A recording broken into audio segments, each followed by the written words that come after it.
because these people get it. They're very smart people. We need smart people, yes. Suzanne, Mount Prospect, you're on Chicago's Morning Answer. Yes. In terms of the 60 Minutes interview, I thought it was interesting that Scott Pelley didn't mention the fact that there's this $20 billion suit hanging over their head that Trump, has against CBS for that dishonest interview with Kamala Harris. Right. Might slant their view. That's a good point. Yeah, they should probably disclose that they're litigants against the president too. Could color the news stories they choose and how they choose to report them, especially since 60 Minutes, that actual show, is the target. Yeah, that's a very good point. All right, well, I want to get to something David Brooks said too about the DOJ operations, generally speaking, and get your reaction to that. We'll do that. Take more of your calls, 538. But first, let's head into the newsroom and say good Monday morning to Mike Scott. 3 degrees above. Temperatures about 25 degrees below where they normally are this time of year. At 5:32, the Kremlin says top Russian officials will hold talks with U.S. counterparts on restoring ties, ending the war in Ukraine, and prepping for a meeting between Russian President Vladimir Putin and U.S. President Donald Trump. A Kremlin spokesman says Russian Foreign Minister Sergei Lavrov is flying to the Saudi capital this morning. The U.S. is reportedly set to lay off thousands of employees as soon as this week. It would come at the busiest time of year for the tax collection agency, but Senate Majority Whip John Barrasso claimed DOJ needs to clean out unnecessary spending there. Government is too big. It spends too much. And when it does that, that drives up prices on American families. So we need to cut through the waste that we see that the Democrats continue to defend. At least 10 are dead as severe storms slammed the southeast. Kentucky Governor Andy Beshear confirming yesterday 9 were killed in extreme flooding. Khalil Kavkaz saying he's relieved to be unhurt. He drove into a flooded Kentucky roadway. I'm glad I got stuck and nothing severe happened to me because I do not want to end up dead. I'm glad I got stuck and I made it out with my cousin. Beshear saying the president has already approved a disaster declaration for hard-hit areas. We've already seen over 1,000 rescues. That means there's 1,000 plus Kentuckians that are safe, primarily because of the swift water boat teams, as well as so many other responders that are out there. Meanwhile, at least one person was killed in Georgia by a falling tree in Atlanta Sunday. U.S. Border Patrol agents will no longer use body cameras while working. Border Patrol announcing that officers will stop using body cams immediately due to a security risk that was uncovered after several social media posts claimed agents could be identified through their cameras. Secretary of State Marco Rubio wants all hostages held by Hamas to be released as soon as possible. There are some that are supposed to be released coming up next weekend. We expect that to happen, but we'd like to see them all come out. We're not in favor of waiting weeks and weeks. Now, that may be the process that's in place because of the deal, but we would like to see them all out as soon as possible. Hamas released 3 more hostages this weekend after threatening to postpone the exchange over claims that Israel is violating the ceasefire deal. A boil water order lifted for all Skokie water consumers after a large water main break last Friday morning. A man hospitalized in serious condition after a stabbing on Chicago's west side. The 32-year-old was attacked early Sunday morning along North Central Park Avenue. And a woman is hospitalized in serious condition after crashing her vehicle into Lake Michigan. Police say it happened at the Lakefront Trail near Balbo in Grant Park. A woman managed to get out of that vehicle and out of the water. Cubs begin their second week of spring training today. Spring training opener against the Dodgers is on Thursday. College hoops in the Big Ten. Northwestern falls apart in the second half of a 68-64 loss to Nebraska. The news, a service of Almost Free Teeth. If you've been getting high quotes for dental implants with medical PPO insurance, it's possible to save 90% on average. See if you qualify. AlmostFreeTeeth.com.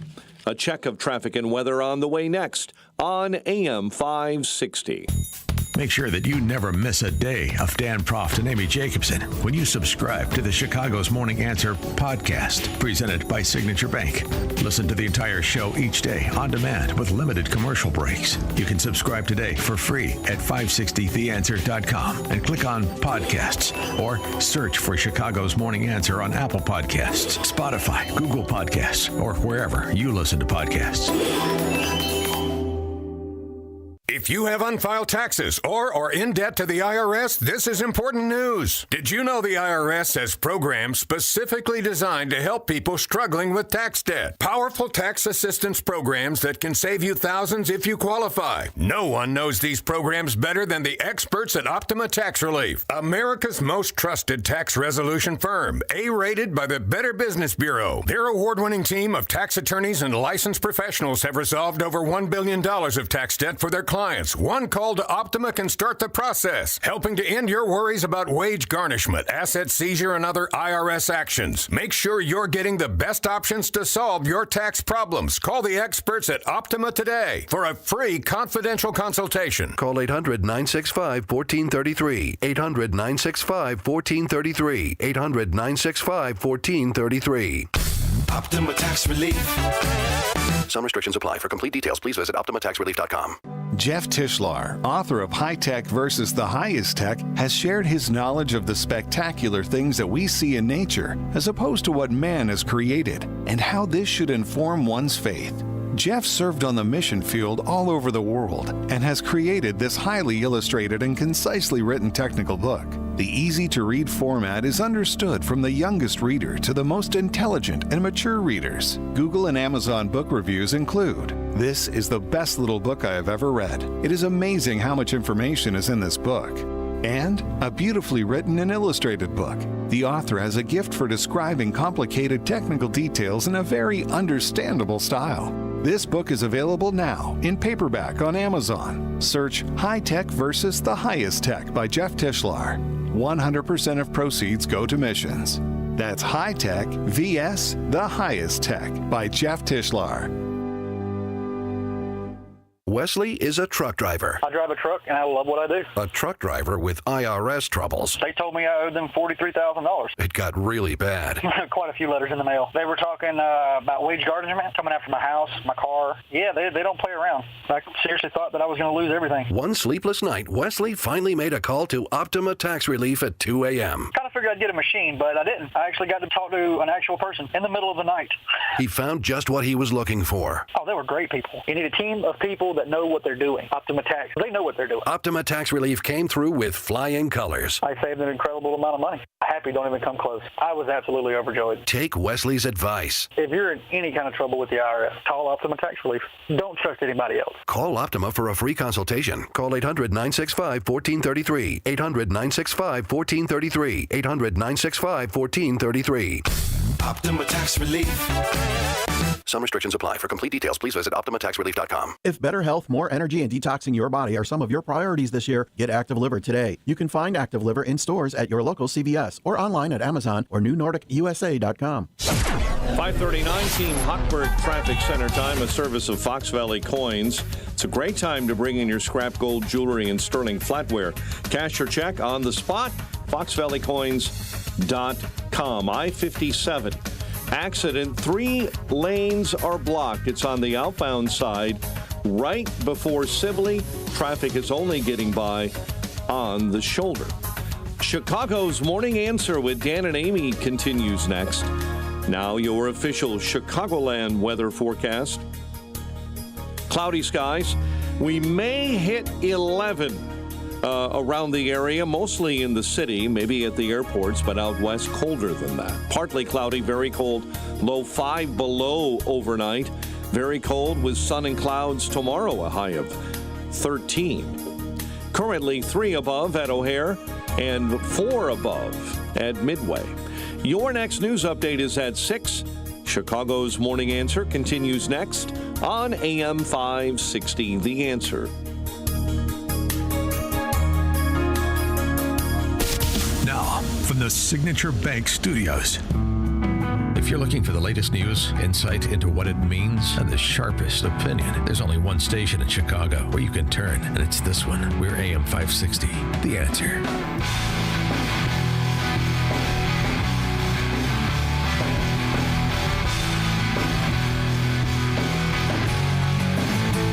Top of the morning, Dan and Amy talking a little bit more about the ongoing fallout from the DOGE efforts to provide transparency as to where American taxpayer dollars go to inform decision about what should be done about those tax dollars that are flowing all over the globe. David Brooks commented on this. David Brooks, Obama's favorite Republican, he and Jonathan Capehart do that tandem review of the week on PBS, state-funded media. Well, speaking of somebody who's singing for his supper, David Brooks offering this about the last couple of weeks with a particular emphasis on USAID and what the defenestration of USAID represents to him. Yeah, I think the courts will stand up. Even the Trump appointees, they have very firm opinions about executive power. They believe in the independent judiciary. They believe in that we have three branches of government. I think that those guardrails will be there. What I object to is Donald Trump was elected mostly by working class people who have real problems. They have health disparities with the rest of us. They have educational disparities. They have workplace. They live in communities where the social capital is low. Donald Trump was elected by those people. You'd think he'd care enough about them to do something on behalf of the people who elected him. Instead, he's going after, USAID. He's going after any place he thinks there might be liberal people with college degrees. And so what we're seeing is not populism. What we're seeing is a sort of Ivy League right-wing nihilism. And to me, that is so disorienting and so shocking and so appalling that you can't even serve the legitimate needs of the people who put you in power. They're totally off the board this last month. Is that what's happened the last month? Ivy League right-wing nihilism? 312-642-5600, turnkey.pro answer and text line. Is that what you've seen? Trump abandoning his uneducated base.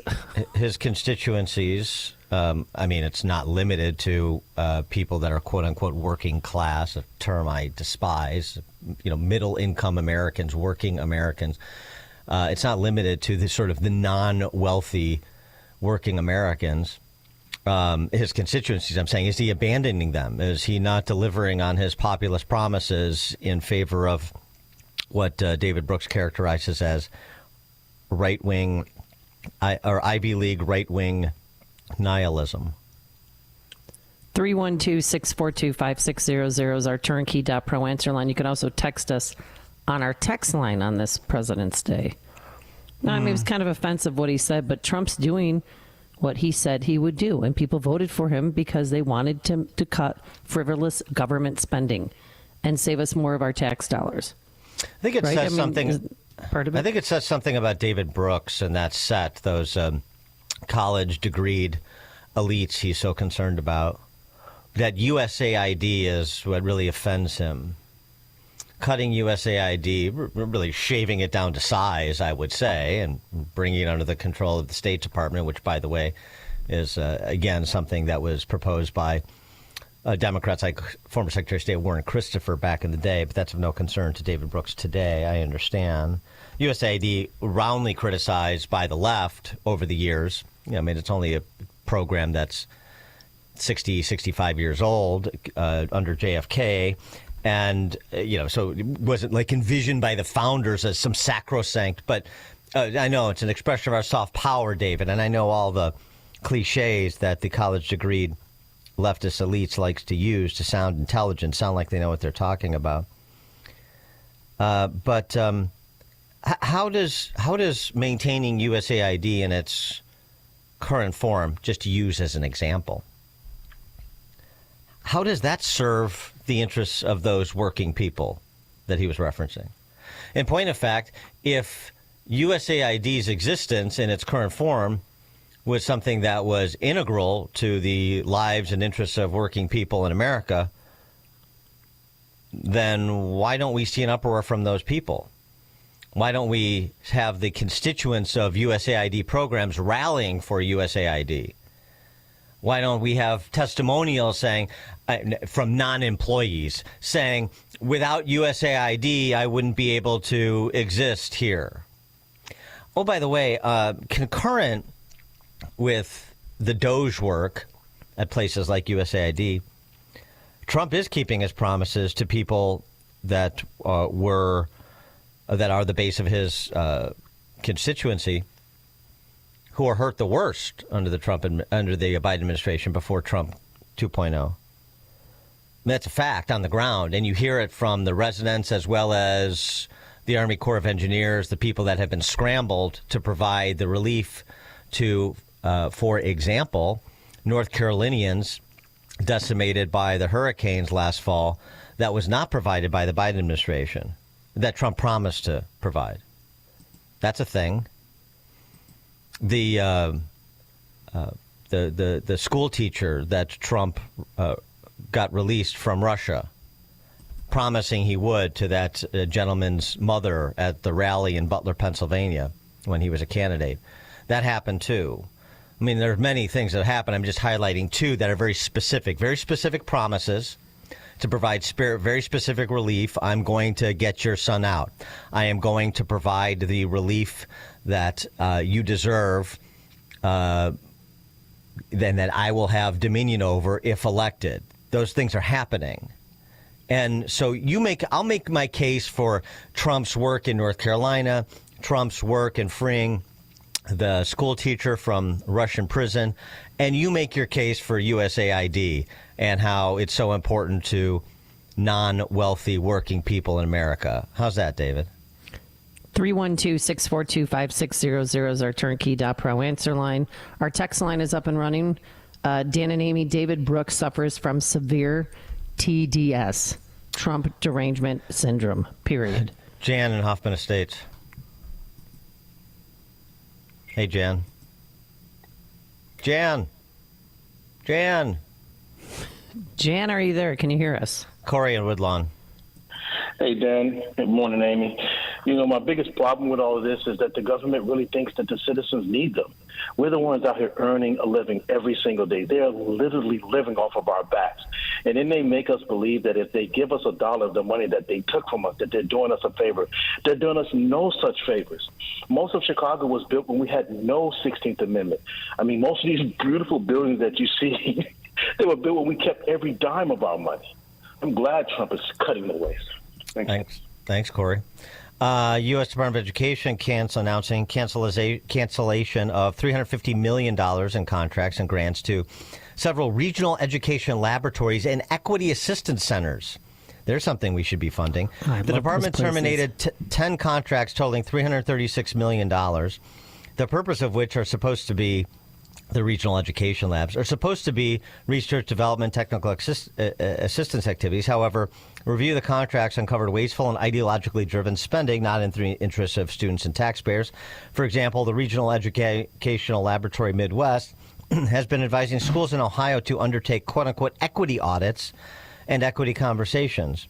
The department also terminated grants to 4 equity assistance centers totaling $33 million, which supported DEI, critical race theory, gender identity for state and local education agencies, as well as school boards. So, again, where's the hue and cry from regular working people in America over the cancellation of these contracts? Oh, right, because they're not the beneficiaries. This is to fund an army of overpaid sort of middle management apparatchiks that will do your political bidding when it comes to elections in addition to sort of advancing your larger political agenda of identity politics. So you can understand why people suffering from the devastation of Helene in North Carolina are not terribly distraught over the cancellation of these DOE contracts. You get it, David?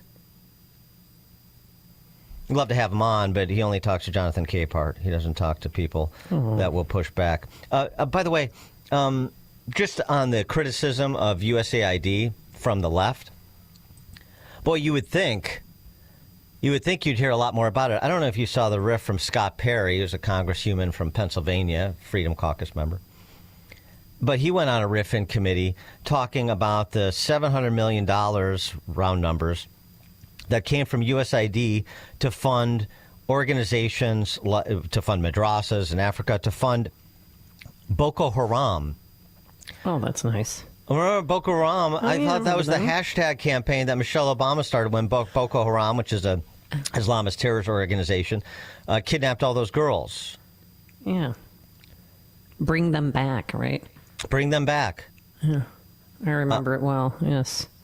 The terror attacks conducted by Boko Haram and the sort of one-off funding that gets its way to other terrorist groups like Hamas in Gaza. I mean, it's just over and over, an example after example after example, but we're supposed to weep for the college degree leftists and their phony baloney jobs being taken away. No, I don't think so. Craig in Mount Greenwood. Hey, good morning, Jan and Amy, and thank you much for taking my call. Yeah, I'll tell you what, that David Brooks, he doesn't have a clue what's going on and how we think out here.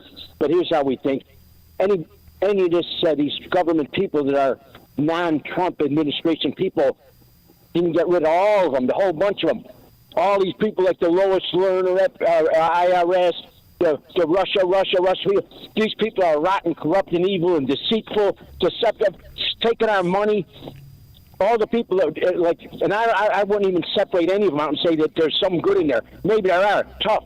Get a job and work like the rest of us and experience life like the rest of us instead of being tied up with the non-Trump government administration people in that whole rotten system that exists. Thanks for the call, Craig. Yeah, I mean, the political appointees are going to go. But the real challenge is to reduce the size of government. So you got to get into the riffing business. And, again, back to David Brooks. This is all Ivy League right-wing nihilism. Doge posting $1.9 billion with a B of HUD money just recovered after being misplaced. I hate when I misplace $2 billion. Misplaced during the Biden administration due to a broken process. The funds were earmarked for the administration of financial services, but were no longer needed. So Secretary Turner, Secretary of HUD, and Doge worked together to fix the issue, deobligated the funds, which are now available for other use by the Treasury. Great. This is exactly what we voted for. Yeah, is that in the interests of working people to make sure their $2 billion of their money is not frittered away, it's not lost? Like it fell out of your pocket? They say that. It's unbelievable. But it's believable. Brian, Wheatfield, Indiana. Morning, guys. I'm glad people like this David Brooks are out of touch and stay that way. You know what? Just stay that way, stay out of our business. But to coin a phrase that you said, it's the people that play by the rules. I go around, I drive a truck, I go deliver and pick up, and these, I got all different ethnicities, union, non-union, and they're all like, look at what Trump's doing, look what Trump's doing. I mean, it's the working people that are like all on board. And you know what? Stay out of touch, David Brooks.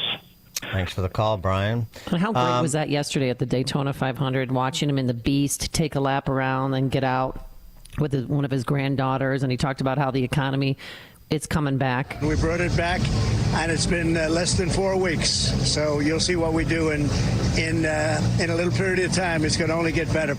Well, those concerned about USAID and the loss of headcount in the federal workforce, what other pet programs you're very concerned about? There's always the Sheryl Crow example. Oh. You can always follow in Sheryl Crow's footsteps. In fact, I'd encourage it because then I wouldn't have to underwrite Ira Glass and the boys and girls over at NPR. My parents always said, you are who you hang out with. There comes a time when you have to decide who you're willing to align with. So long, Tesla. Money donated to NPR, which is under threat by President Musk. See what she did there? In the hopes that the truth will continue to find its way to those willing to know the truth. And there's a video of her with a Tesla being towed away. And with her waving bye-bye to her Tesla because she's using the proceeds to support NPR. So fine. So sell, the college degree leftist that David Brooks is so worried about under siege.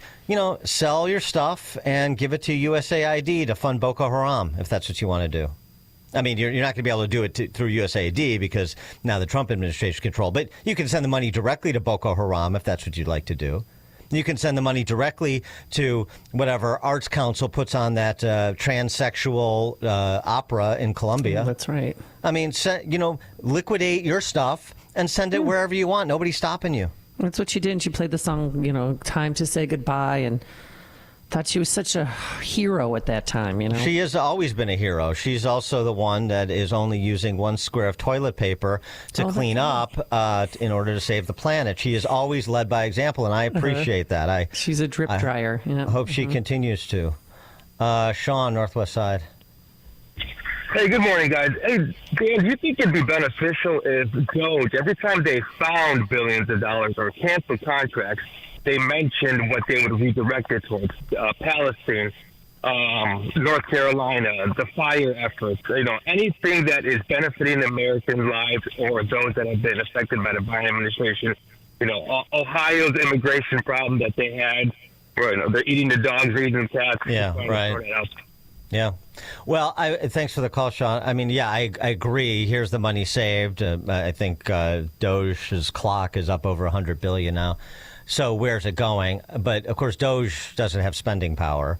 They're not in charge of what it's going to be redirected to. So that's a job of the Trump administration. That needs to come from the executive branch and from those who are in position of spending in terms of the budgeting process. So the combination of House Republican leadership and the executive, particularly as they're working through the budget for the next fiscal year, I completely agree. It should be all this money we save. We want you to know that it got repurposed away from Boko Haram and transsexual operas in Colombia, and it's going to, as Sean said, to back up FEMA or Army Corps of Engineers in North Carolina to do this, to do that. Or we're just going to reduce federal spending by X amount and since we operated with a $2 trillion budget deficit for last fiscal year, we're just going to reduce. We need to cut that spending altogether to get back into alignment, even for just a single fiscal year. But whatever the purpose is, I completely agree that you need to connect the dots between the savings and the spending or lack thereof for the American people. Dan and Amy, Chicago's Morning Answer. Connect with Dan and Amy using the AM 560 mobile app.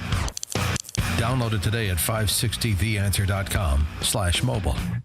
When your home or business has an insurance claim, the next step is very important. The claim process with insurance can be tedious, hard to understand, and difficult to navigate. You need someone working for you. You need a licensed claim adjuster. Why? The insurance company will send out their inspectors that work for them, get paid by them, and represent them, not you. This is Dan Lights from Crosscom. We inspect your property, file your claim, negotiate the damages, and maximize your settlement with your insurance company. If we complete the repairs approved by your insurance company, our service is free. Crosscom Public Adjusters has turned denied claims into approved claims. We've also increased insurance claims anywhere from 23 to 1,000%. We are licensed by the Department of Insurance and work in Illinois, Northwest Indiana, and Southern Wisconsin. Crosscom Public Adjusters, 630-871-5500. Online at CrosscomInc.com. That's CrosscomInc.com. Crosscom, building trust for over 20 years. AM 560, The Answer. All right. Coming up on Chicago's Morning Answer. At 6:06, wow. J.D. Vance's speech at the Munich Security Conference, Reagan-esque, and I don't use that term lightly, 6:06. Can you imagine if that was Kamala Harris? She could never get through one of those lines. It's now 6 a.m., WIND, Chicago. Is Russia getting ready to stop the war in Ukraine? I'm Dave Anthony. Fox News talks are planned tomorrow in Saudi Arabia, where Secretary of State Marco Rubio has arrived to lead the U.S. delegation. Russia's foreign minister will be there. President Trump says after his call with Russian leader Vladimir Putin, I think he wants to stop fighting. I see that. Now, Ukraine's President Volodymyr Zelensky is skeptical about Putin. He's a liar. He doesn't want any peace. But I think he's really a little bit scared about the President Trump. Zelensky also tells NBC's Meet the Press he will not accept any agreement to end the war if Ukraine's not directly involved in the talks. European leaders are meeting today, also not happy. They're not part of the U.S. and Russian negotiations. So they're going to tackle how to respond to the fast-moving pace of the Trump administration, which came as a shock to many of these European leaders, Washington's shifting policies, and the Trump's team's conversations with Moscow. Much of the focus will also center on bolstered defense spending efforts and the big question of sending troops to Ukraine after a ceasefire. Fox's Alex Hogan. This is day number 500 for the hostage nightmare in Gaza since Hamas launched the terror attack and kidnappings inside Israel, triggering the war. We're tired as families of these milestones. I did not think we'll reach such a terrible milestone. Moshe Levy tells Fox they are fearful Hamas may not release his brother-in-law, Omri, if the Gaza ceasefire falls apart. Other hostages have been released in recent weeks. Several areas of Kentucky are underwater in a flooding disaster that left 9 people dead. Governor Andy Beshear says so many of these fatalities were due to attempts to drive through water and through moving water. About 1,000 other people had to be rescued. There's also flooding in Tennessee and Virginia, another storm death in Georgia. Back to President Trump. He spoke about Russia after he left the Daytona 500 where he took a lap in his limo. I am a really big fan of you people that you do this. I don't know, but I just want you to be safe. William Byron won the race last night. America's listening to Fox News. 3 degrees above negative digits out in the western suburbs this morning. 6:02 is our time on AM 560. The Answer. Good morning. I'm Mike Scott. A boil water order has been lifted for all Skokie water customers after a large water main break on Friday morning. Skokie officials say thorough testing confirmed that Skokie tap water is now EPA safe, but the mayor there says now they're cleaning up. We've asked residents to share with us their information so we can make an approximation of what the damage is in dollars and cents. Mayor George Van Dusen saying Sunday the village of Skokie will be seeking disaster assistance. Hundreds of people protested outside Lurie Children's Hospital Saturday over the hospital's decision to pause gender-affirming surgeries for patients under the age of 19. We can receive gender-affirming hormones and puberty blockers, but if they're willing to take away top surgery, which is such a pivotal part. Lurie Children's Hospital saying it will continue to provide some services, as you heard, for so-called transgender youth. Some activists believe if Lurie maintains the stance favored by the White House, other hospitals and clinics will follow. An investigation is underway after 1 person was killed, 11 families displaced in an explosion that damaged multiple buildings in Cicero. Fire department personnel were called out Saturday afternoon. Investigators say that explosion occurred in an apartment building and completely damaged 2 neighboring buildings. Cubs begin their second week of spring training today. Their opener against the Dodgers is Thursday. And a former White Sox All-Star has been diagnosed with stage 4 stomach cancer. Bobby Jenks played for the Southsiders from 2005 until 2010. He's second in line as one of the top relievers ever. Number of saves at 173 on the South Side. And in basketball, Northwestern lost to Nebraska 68-64. The news service of Valdecast Windows for the discerning homeowner looking for high quality and professional level window replacement service. Contact Valdecast Windows, your award-winning Platinum Elite Pella certified contractor, Valdecast.com.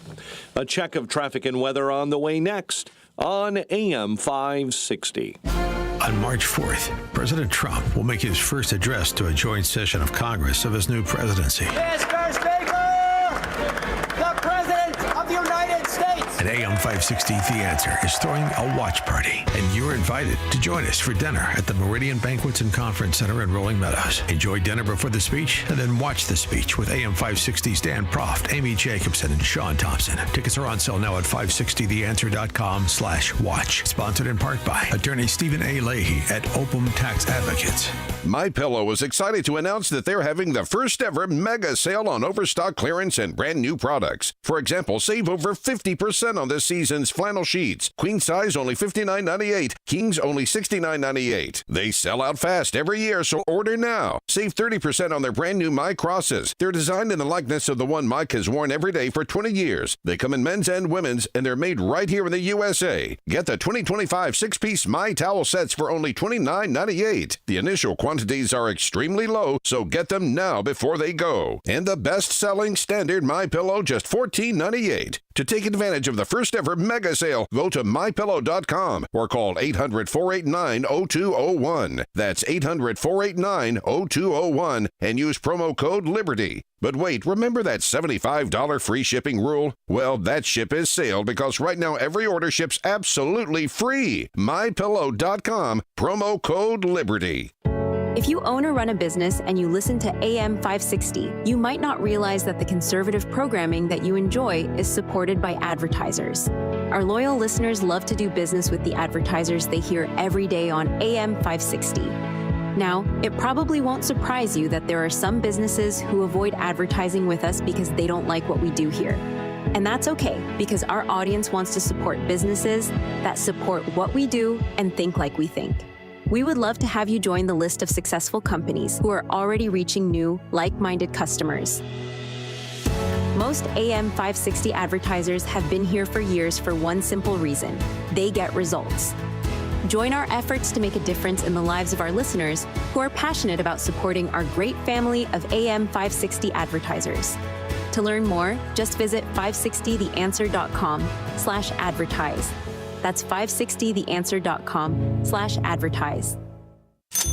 Seems everything costs more these days. Gas, groceries, and when's the last time you checked your wireless bill? Yikes. When it comes to Big Wireless, if you're staying, you may be overpaying. Switch to Consumer Cellular and get the same fast, reliable nationwide coverage without the big wireless bill. Plans start at just $20 a month, and that's not a short-term promo. But don't just take our word for it. Here's Jackie and Veronica, real customers. I didn't know that I could get something for a lot less money that was actually better than who I was with before. Anytime anybody complains about their cell phone bill, we say, you've got to check out Consumer Cellular. Our U.S.-based experts will get you switched and saving in about 20 minutes. Just call or click to see how much you can save today. Because when it comes to Big Wireless, if you're staying, you may be overpaying. Call 1-888-FREEDOM or visit ConsumerCellular.com. That's 1-888-FREEDOM or ConsumerCellular.com today. Real people paid to share their opinions in this ad. Plans include $5 credit for auto pay and e-billing. 6:08 Team Hochberg Traffic Center time. A service of the Chicago Wolves. Join the Chicago Wolves for Faith and Fellowship Saturday night at 7 against Iowa. Stay for the postgame as Wolves forward Josiah Slavin shares stories about his faith. Tickets are available at Ticketmaster.com. Edens and Kennedy, along with the Eisenhower, are off on time. I-57 outbound a mess due to an earlier accident outbound between Dixie Highway and Sibley. Hoffman Estates, Jefferson between Frederick and Durham shut down completely both directions due to a structure fire. Chicago's Morning Answer with Dan and Amy continues next. AM 560 Weather Center forecast with Steve Williams. Mostly cloudy today, cold one, the high at 11. Partly cloudy, breezy, very cold night tonight with the low at -5. Sun and clouds, cold tomorrow, the high 13. Clouds and frigid snow on Wednesday, according to an inch, high 13. I'm Steve Williams on AM 560, The Answer. 3 above at O'Hare, 2 below in Aurora, 1 above in Waukegan. It is 6 along Chicago's lakefront. Your next news update is at 6:30. Chicago's Morning Answer continues next on AM 560, The Answer. Now, from the Signature Bank Studios, this is Chicago's Morning Answer with Dan Proft and Amy Jacobson on AM 560, The Answer.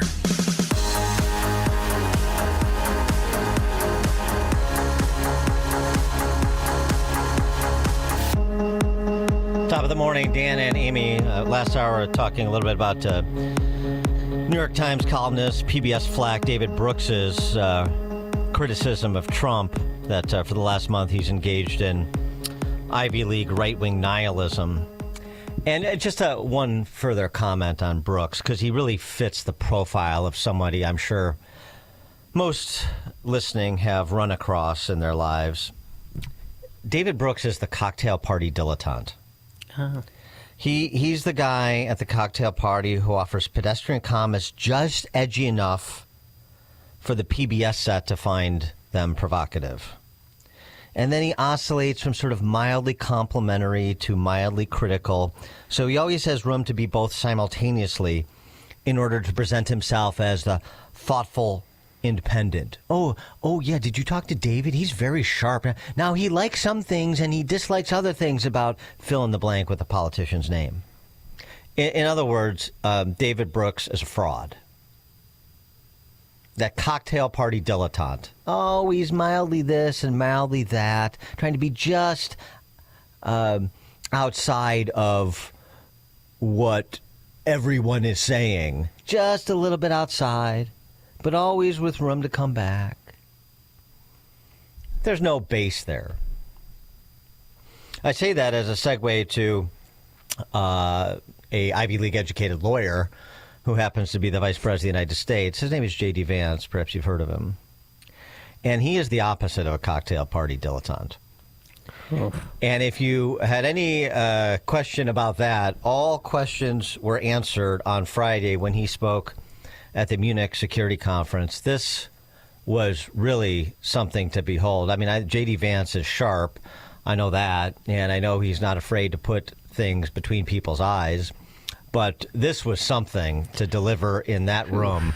J.D. Vance talking to the fellow victors of the Cold War, you know, the United States, and we dragged Western Europe along. And what he sees when he looks around at our European allies these days. And unfortunately, when I look at Europe today, it's sometimes not so clear what happened to some of the Cold War's winners. I look to Brussels, where EU commissars warn citizens that they intend to shut down social media during times of civil unrest the moment they spot what they've judged to be, quote, hateful content. Or to this very country, where police have carried out raids against citizens suspected of posting anti-feminist comments online as part of, quote, combating misogyny on the internet, a day of action.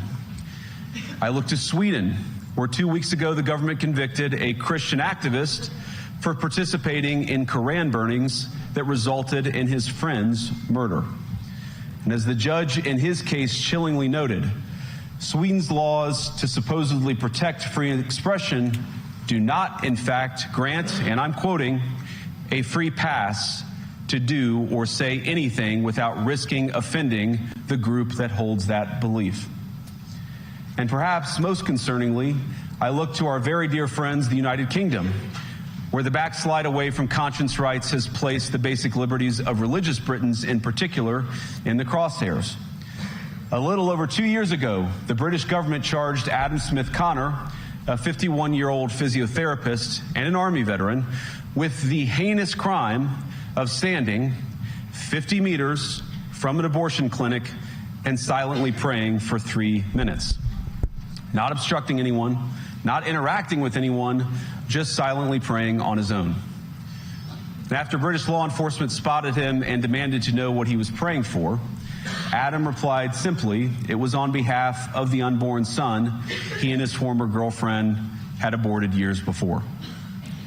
Now, the officers were not moved. Adam was found guilty of breaking the government's new buffer zones law, which criminalizes silent prayer and other actions that could influence a person's decision within 200 meters of an abortion facility. He was sentenced to pay thousands of pounds in legal costs to the prosecution.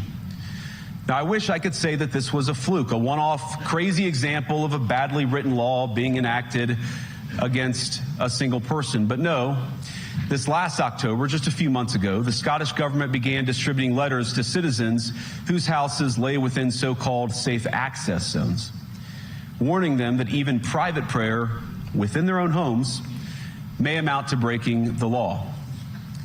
Naturally, the government urged readers to report any fellow citizens suspected guilty of thought crime. In Britain and across Europe, free speech, I fear, is in retreat.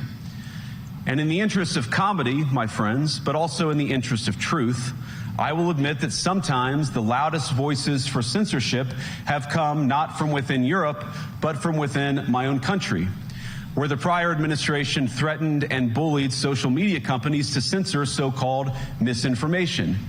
Misinformation like, for example, the idea that coronavirus had likely leaked from a laboratory in China. Our own government encouraged private companies to silence people who dared to utter what turned out to be an obvious truth. So I come here today not just with an observation, but with an offer.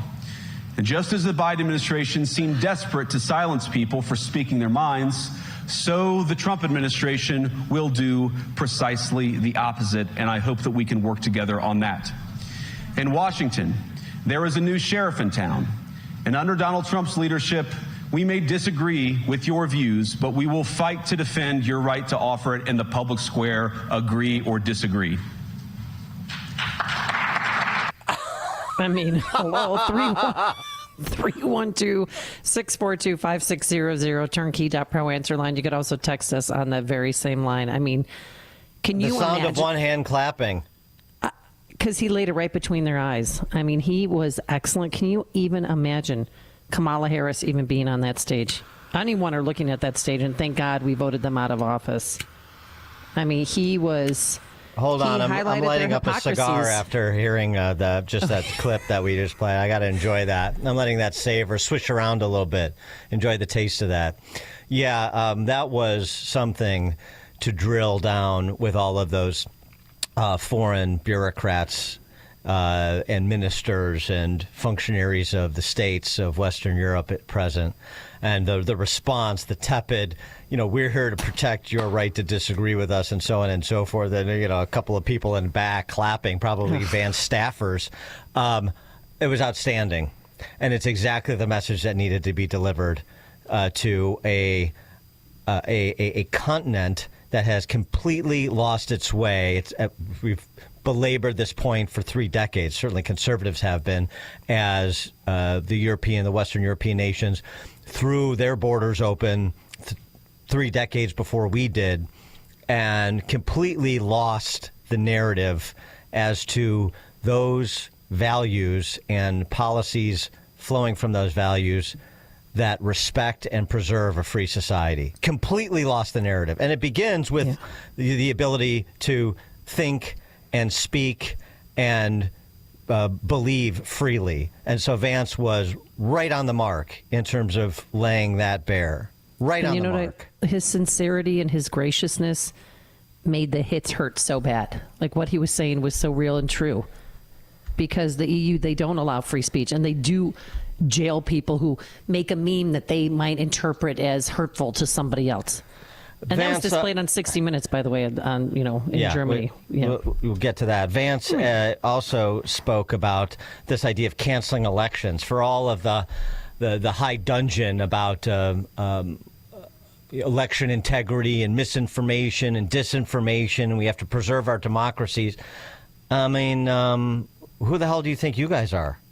The situation has gotten so bad that this December, Romania straight up canceled the results of a presidential election based on the flimsy suspicions of an intelligence agency and enormous pressure from its continental neighbors. Now, as I understand it, the argument was that Russian disinformation had infected the Romanian elections. But I'd ask my European friends to have some perspective. You can believe it's wrong for Russia to buy social media advertisements to influence your elections. We certainly do. You can condemn it on the world stage even. But if your democracy can be destroyed with a few $100,000 of digital advertising from a foreign country, then it wasn't very strong to begin with. The sounds of two hands from Romania clapping. 100%. And it was the same rap that Adam Schiff and the gang here ran. And so he's delivering the same message internationally that we delivered here during their specious Russiagate inquisition. I mean, even if it's true, Russia bought these ads and you're arguing about the dollar amounts, the idea any more that J6, we almost lost the republic. The idea that Russian social media ads in the 2016 campaign almost, lost. We almost lost the republic because of that. It was a fixed election because of that. Is so absurd. The point that he made over and over again is which is the same thing here with the left. You have no respect for your citizens. You have no respect. You have no faith in them. You don't trust them. You have no respect for them. All you want to do is lord over them. And that is not a representative republic. It's not a democracy. It's not a free society. And there's a new sheriff in town. And by the way, that was received about as well as Cleavon Little being the new sheriff in town was received. Jose downtown, you're on Chicago's Morning Answer. Hey, good morning, Dan and Amy. Morning. I'm calling because everybody's talking about all this fraud being uncovered by Doge and all these billions of dollars going to all these programs. But what we want to know is who sponsored the bill. Because each of these people who sponsor the bill, we want to be able to vote them out of office, number one. And number two, if we follow the money, because my guess is the scheme is to develop these programs, write this bill, pretend they're sending this money to these places, and the money never actually makes it there, and they steal the money that way. So can we please start investigating who wrote these bills and then make it public so that we can vote them out of office? Another caller made a great point, which is if you uncovered $2 billion worth of money that was sitting somewhere, and he said, we want to know where that money is going to go or what type of program is going to help. For example, I don't know, fund that money to Social Security or whatever the case may be, which is a great idea. So I'm all for Doge. Thank you very much for taking my call. Thanks, Jose. Well, I mean, you're right to say follow the money and reveal as much as can be revealed.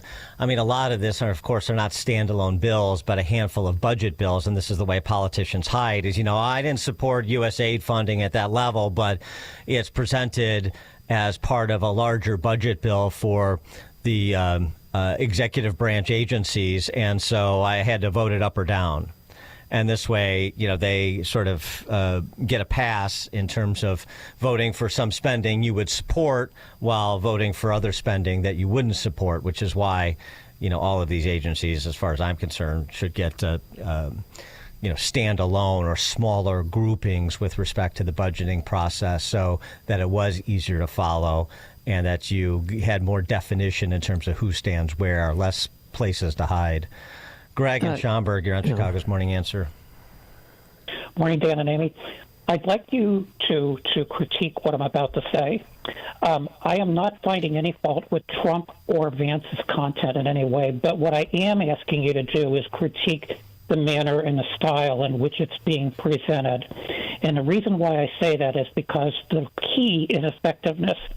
And it certainly is a legitimate point to say on your first time out the door in front of world leaders, why present a speech like that in the public view that it's going to be broadcast under the theory that human beings, when attacked, are going to attack back? Didn't we throw out, and aren't we sometimes throwing out, the ability to really become more effective behind the scenes? And I cite for you the example of William Ury. Now, this goes back to the Carter administration, and I know this is going to rub things wrong, but the Sinai Accords have been upheld for all these years. And if you study what went on during that negotiation process, it was all behind the scenes. And it was really a process of getting into the heads of human beings and how they make decisions. And what I see in many respects is that as you implement change within this administration, you have to be firm, you have to be visionary, and you have to be definitive. But you also have to recognize you're dealing with human beings. And therefore, like in the case of the layoffs, why can't you say, okay, folks, look, You're going to be okay. You're talented people. You can find new jobs, but we can't afford to have all of this bloat in government. So again, if you could critique everything that I've just said as an alternative to the way in which it's being implemented. Thanks. Thanks for the call, Greg. Well, I mean, yeah, some things are better done behind closed doors, and politics is in part artistry, showmanship. And some things are better done publicly, especially if they've been done behind closed doors for too long and there's too much suspicion about what gets done behind closed doors because we feel like what they say to us publicly and what they do behind closed doors are two completely different things. They're not aligned. And so two things. One is there is some vilification of federal workers going on and so on and so forth, but it's not really coming from Trump. Nobody's spiking the football saying we're so glad these 8,000 people lost their job at USAID. No. We're saying, look, to something to the extent that you just said, Greg, which is that this is not something we should be doing. It's more of is this something government should be doing? If not, then let's stop doing it. If so, then are we doing it as effectively as we could be? That's basically it. And perhaps that framework should be repeated often. So it is clear that it's not personal, but that it is personal in the interest of America's success and having a government that is honorable to the people who finance it. That's number one. Number two, with respect to Vance and these European bureaucrats, absolutely that had to be done publicly. Absolutely it had to be done publicly. Send a strong message now. Yeah, and Dan, when you're done, I'll just say something. Well, why do you think it had to be done publicly? Because to set the tone for how things are going to be in America. And how you could say you should set that tone privately. Freedom of expression, and there should be freedom of expression in Europe too. Why do it publicly instead of privately? You could do that privately. Because this way everyone's listening. And I think that people that were sitting on their hands were doing that because they thought if they clapped, they'd go to jail for a thought crime. No, I don't think so. But I'll tell you what, the audience, you're right about that. The audience is not the people in that room. The audience was the citizens of Germany and France and England and Sweden. That was the audience. And the audience is that, the beacon of freedom in the world is back. And we are going to lead by example, and we're going to call out actors, even our allies, when they don't follow our lead. It's within your right, if that's the sort of society you want to live in Britain or Spain or France or Germany, that's fine. But we're telling you what it is. We're telling you we're not on board with that, and we're going to back the play of political leaders in those countries that are committed to the pillars of a free society. That's an important message, and it has to be sent publicly in order to be credible, and to send it in the room with all of those sitting there when you knew they were going to recoil and they were going to criticize shows the strength behind the words that it should persuade people that what Vance and on behalf of the Trump administration, what the Trump administration is saying is real. And so it came. And so the criticism came. The German defense minister, Boris Pistorius, changing his speech around after J.D. Vance spoke because he had to address it on behalf of a Germany that was called out. He spoke of the annulment of democracy, and if I understood him correctly, he compares the condition of Europe with the condition that prevails in some authoritarian regimes. Ladies and gentlemen, this is not acceptable. In our democracy, every opinion has a voice, and it makes it possible for parties that are partly extremist, such as the AfD, and they can campaign just as any other party. This is democracy. Yeah, the time for applauding yourself is almost over. The 60 Minutes profile on what actually happened in Germany, since Boris Pistorius brought it up after J.D. Vance did, this is German raids on people accused of crimes of expression online. It's 6:01 on a Tuesday morning, and we were with state police as they raided this apartment in northwest Germany. Inside, 6 armed officers searched a suspect's home, then seized his laptop and cell phone. Prosecutors say those electronics may have been used to commit a crime. The crime, posting a racist cartoon online. At the exact same time across Germany, more than 50 similar raids played out. Part of what prosecutors say is a coordinated effort to curb online hate speech in Germany. And the prosecutors, you want to see how far afield Germany has gotten? And we've brought you a lot of the stories that J.D. Vance has represented that Brett mentioned over the years. But the 60 Minutes sat down with 3 prosecutors in Germany talking about the prosecution of thought and speech crimes. Take a listen. Is it a crime to insult somebody in public? Yes. Yes, it is. And it's a crime to insult them online as well? Yes. The fine could be even higher if you insult someone in the internet. Why? Because in internet, it stays there. If we are talking face to face, you insult me, I insult you, okay, finish. But if you're in the internet, if I insult you or a politician, that sticks around forever. Yeah. The prosecutors explain German law also prohibits the spread of malicious gossip, violent threats, and fake quotes. If somebody posts something that's not true, and then somebody else reposts it or likes it, are they committing a crime? Yeah, in the case of reposting, it is a crime as well, because the reader can't distinguish whether you just invented this or just reposted it. That's the same for us. The punishment for breaking hate speech laws can include jail time for repeat offenders. Eins, fein, drei, Nazi Polizei. This isn't Germany. This is East Germany. That's what's going on there, and that's what J.D. Vance is pointing out, and he's right to point it out, and it needs to be pointed out publicly. Thankfully, the Germans are happy to celebrate it publicly, too, and they couldn't be more wrong, and it couldn't be more ghastly. It could be more of an affront to a free society. I don't care what Boris Pistorius had to say about it. So let's have this debate internationally. Let's do it. A lot of text messages. I look forward to President Vance in 2028. And Dan and Amy, forget Kamala. Can you imagine Tampon Tim delivering that speech? Coming up at 6:36, we're going to talk to our friend Peter Breen, Thomas More Society, about a lawsuit pending against Governor Jelly Belly and Illinois' mandate that requires health insurance to cover abortion at 6:36. But now let's head into the newsroom on this very chilly day. Here is Mike Scott. 6:32 here in Chicago, 1 degree above.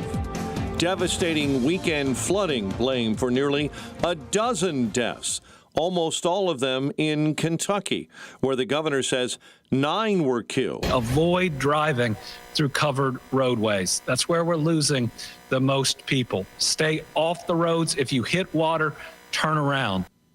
Another death reported in Georgia this morning and in Tennessee.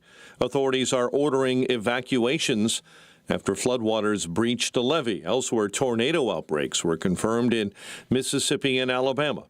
European leaders will be holding an emergency summit in Paris over Russia's war against Ukraine.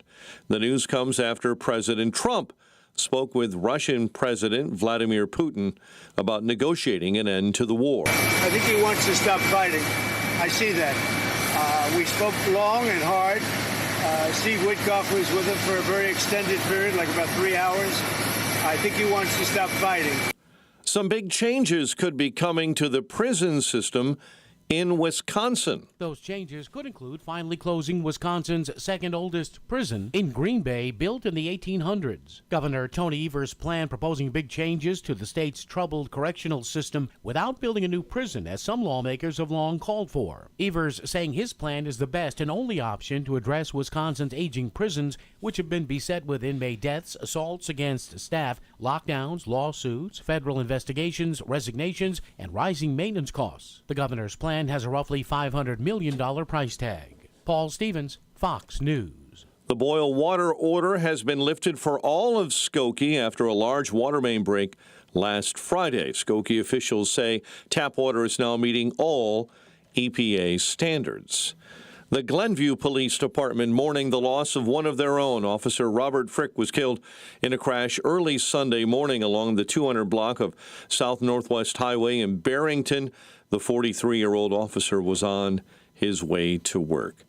And hundreds protested outside Lurie Children's Hospital on Saturday over the hospital's decision to pause gender-affirming surgeries for patients under the age of 19. They're choosing to live their true selves because not doing so hurts them more than anything the bullies can do. Lurie Children's saying it will continue to provide some services for what they term transgender youth. Cubs begin their second week of spring training today. Their opener against the Dodgers is on Thursday. College hoops, Bradley edges Drake. UIC took down Missouri State, and Northwestern in the Big Ten lost to Nebraska 68-64.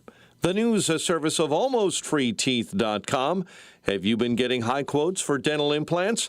With medical PPO insurance, it's possible to save 90% off on average. See if you qualify at AlmostFreeTeeth.com. A check of traffic and weather on the way next on AM 560.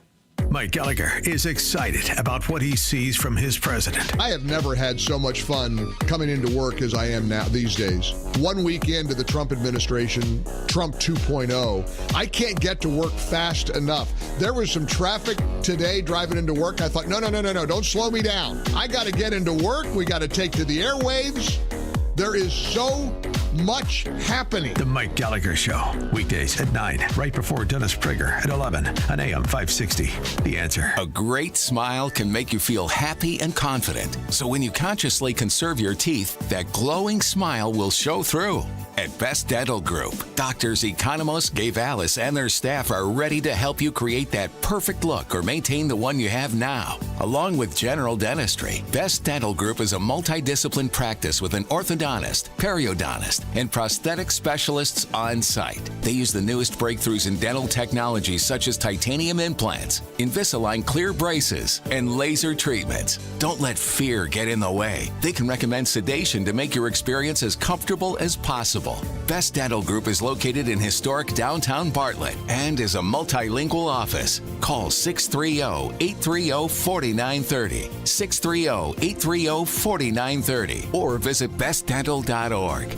Best Dental Group, sharing your conservative values and helping you to conserve your teeth. Sign up for the AM 560 Answer Advantage to get early alerts on event ticket sales, special discounts, and contest opportunities. Sign up today at 560theanswer.com/advantage. If you have high blood pressure, listen to this story. Ira was given a grim diagnosis about his blood pressure. His doctor warned it's sky high. If he didn't get it down in 3 weeks, he was going to need surgery.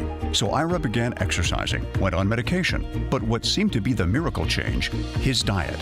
After thorough research and consulting with a nutritionist friend, Ira concocted a juice from foods that work like natural blood pressure medicines. 2 weeks later, his blood pressure dropped 30 points. What helped save Ira's life, amazed his doctor, is now available to you. Ira and his nutritionist founded 120 Life, a delicious juice and powdered mix with natural ingredients that have shown to lower blood pressure. Try it yourself risk-free with a 2-week trial pack. Go to 120life.com and use coupon code 560 to save 15% and get free shipping. They're so sure it can noticeably lower your blood pressure in 2 weeks, they'll give your money back if you're not satisfied. Order now, 120life.com. Use coupon code 560 at checkout. This is Carol Platt-Liebau for townhall.com. Elon Musk and the Department of Government Efficiency, or DOGE, have found truly scandalous examples of wasteful government spending. At the U.S. Agency for International Development alone, we funded everything from tourism in Egypt to sex changes in Guatemala. The Treasury Department handles millions of pre-approved payments every month automatically. Without an audit, no one knows whether any of these payments are mistakes. The Department of Defense already can't pass an audit. Strangely, Democrats seem angrier about an audit than about the potential waste of your money. These are the people who voted to hire 87,000 more IRS agents to scrutinize your $600 Venmo payment. They're incensed that the government who collects your tax dollars should have to account for them and spend them wisely. That's the attitude that got us into this mess in the first place. Change is long overdue.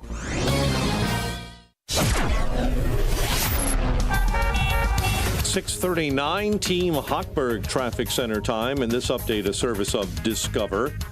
At 99% of places that take credit cards, Discover's accepted nationwide. So maybe it's time to face facts. You're stuck in the past based on the February 2024 Nielsen report. Learn more, discover.com/credit card.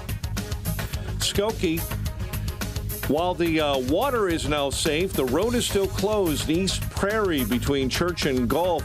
That needs some major repair after that water main break. McHenry, Bull Valley Road between Curran and Draper shut down due to an accident. Hoffman Estates, Jefferson near Frederick is shut down due to a structure fire. Chicago's Morning Answer with Dan and Amy continues next. AM 560 Weather Center forecast. Cloudy at 11 today, partly cloudy and bitter cold overnight, a low of 5 below. 2 above at O'Hare, 4 above at Midway, 2 below in Aurora, 0 in Waukegan. Your next news update is at 7. Chicago's Morning Answer continues next on AM 560, The Answer. This hourly segment is brought to you by Wealth Health Radio with Joe Murphy, Sundays, noon to 1. Learn more online at mwmfinancial.tax. Now, from the Signature Bank Studios. Only the biggest stories, only the biggest guests, and only the biggest opinions. This is AM 560, The Answer. Top of the morning, Dan and Amy. Speaking of a state that doesn't believe in the pillars of living in a free society, as we were talking about with those Western European nations that J.D. Vance dressed down. So here back home, so goes the story in Illinois. One of Illinois' most recent and noxious laws is passed by Governor Jelly Belly and the noblemen and magistrates in Springfield. It's to compel all private health insurers to cover elective abortions and abortion-inducing drugs without any cost-sharing arrangements such as deductibles or copays. We'll just all pay for them. Yeah. Backdoor taxpayer funding of abortions, which, of course, we provide through the front door, Medicaid as well. Because Jay Belly is intent on making Illinois the abortion capital of the world, seems, well, which is a very odd goal, isn't it? Yeah, it's so bizarre to me. And then we bus people here from neighboring states, too. It's like a staycation for your abortion. Pay for everything. There is litigation to that end because this arguably, and I think very persuasively, is a First and 14th Amendment violation of individual rights. For more on this, we're pleased to be joined by one of the attorneys that is involved in the litigation against the governor and the state. He is, of course, our friend Peter Breen, who is the executive VP and the head of litigation at the Thomas More Society. Peter, thanks for joining us. Appreciate it. Hey, good morning, guys. So, give us the state of play here with respect to the litigation and the prospects for success.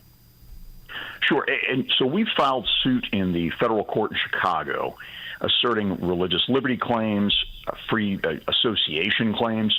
So the idea is that they provide exemptions for some of the plans. So if you have the sort of plan that can get out of the requirement, they'll let you out. But if you're a church, if you're a person of faith, if you're a pro-life institution, you can't get out.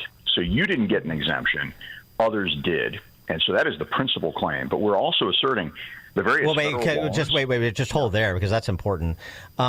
So if you're a religious-based provider, no religious exemption. If you're not a religious-based provider, you get an exemption from the mandate? Well, if you're big enough to get an out-of-state plan, well, then you get an exemption. But anybody who's stuck here, so the smaller guy, the smaller institution, Illinois Right to Life, your various students who are stuck, they're required by their colleges to get insurance coverage. Well, in Illinois, that insurance coverage has abortion attached to it. So these poor students are stuck. They have to pay for it. Otherwise, they get expelled. and otherwise, Illinois Right to Life, the Pro-Life Action League, they're small enough, they can't put in a self-insurance pool. Yes, I see. Small nonprofits. So that's the thing. The small guy gets whacked, and oftentimes, that's, we're on the defense here. So we are the smaller guy. Yeah, if you're big company, you don't. Haven't we been fighting this same sort of cause of action since Little Sisters of the Poor were folded into the Obamacare mandates? Yeah, this all stems from that, and some of the theories. The Supreme Court had pulled back on religious liberties, in part because it was being extended for crazy things like the Church of Marijuana or what have you. But the problem is now that the other side has been hitting Christians. Look, we're supposedly the majority religion in the country. Well, now we're being discriminated against. So you've seen the Supreme Court extend religious rights. You saw a good extension during COVID. And so one reason that we're suing now is because the Supreme Court has gotten friendlier to religious liberties like the claims that we're bringing. And that's why we are very hopeful to be able to succeed. In federal court, though, not state court. Yeah, so we actually had already filed in state court and got tied up. But the state courts are a lot less friendly. The composition of state courts is less friendly, and really what we're looking at now is that the federal court is going to be, because of this change in the Supreme Courts in the last few years, we're going to be a lot friendlier reception there. Did you wait until Trump took office to file the suit on a federal level? No, we filed beforehand, but at the same time, I will say. Trump taking office doesn't necessarily change the federal judiciary, but when you're seeing his approval rating at the highest levels ever, when he's being the most, aggressive against corruption in the government and the like, and his administration certainly would support our position, that is only helpful. Not to mention, federal judges clear to go with us. Not to mention setting up an anti-Christian task force. Anti-Christian discrimination task force. Yeah, well, and of course, we represented those pro-life activists who had been imprisoned, and so we were so grateful for the pardons. And he's done a lot of good things. And obviously the issue is a little different than it was when he took office 8 years ago. But he has still been very good about religious liberty and very strong on these issues. Which is, if you want to be pro-life, why in the world can't you? But as I understand it, there's one thing missing from your litigation in federal court at present, and that is a plaintiff with standing. Well, we have some folks, but here's the problem. We would love to have more individuals who are being forced into this arrangement, so they can't get health insurance elsewhere. And two, if we have employers with more than 50 employees, we'd love to have them as well. Because the problem is, when you go through litigation, it can take a long time. People can drop out, and we can't always add people later on. And we know people are finding out about this, and they're just incensed. So we'd love to have them join the lawsuit. We're still in an early phase where we can get them in if they would like. Is the employer with more than 50 employees, is that a key sort of hole to fill in terms of the plaintiffs? Yes, it is, because it's tough to hold on to those folks. Even if you get them to sign up, people get sold, people get merged, things happen. So we want to make sure to try to get that too, if we can. Employer of over 50, but then also individuals who have these sincere religious objections but are forced into this coverage. And just to be clear, in case there's anybody listening who fits that description and has reticence, they're not paying anything out of pocket to join this suit. This is, this is not going to be any expense. It's just going to be sort of the time to participate as the case winds its way through court. Absolutely, and we have lots of plaintiffs, so no one's. It's not like it's going to be you versus the world, but it's you're in with a lot of other folks and institutions. So free legal services is what we do at Thomas More Society. That's what our donors allow us to do, and so no cost to you. Excuse my ignorance, but are we the only state with taxpayer-funded abortions? There are about 7, and so we are. But it's just, this is home for us, so we're particularly interested, as the Thomas More Society, this is in our backyard. But we are also looking at challenges in some of those other states, like your Colorado, California. California, they've challenged it before, but not necessarily under the new Supreme Court. New York State, there are challenges going on there. But it is a national. I hope not to call it a trend. I hope it's stopped. I hope we will stop it and keep it from spreading. But again, you've got about 7 states right now doing this. Boy, 7 out of 50. That almost makes Illinois sound like we're extremists. Doesn't it? That's why I hate to use that word. It's such an ugly word, but doesn't it? I mean, 7 states. That's not much of a trend. That sounds like some states that are grappling with extremism. Absolutely. And look, Dan, you noted Pritzker's trying to turn us into the abortion capital of the country and really the Western Hemisphere.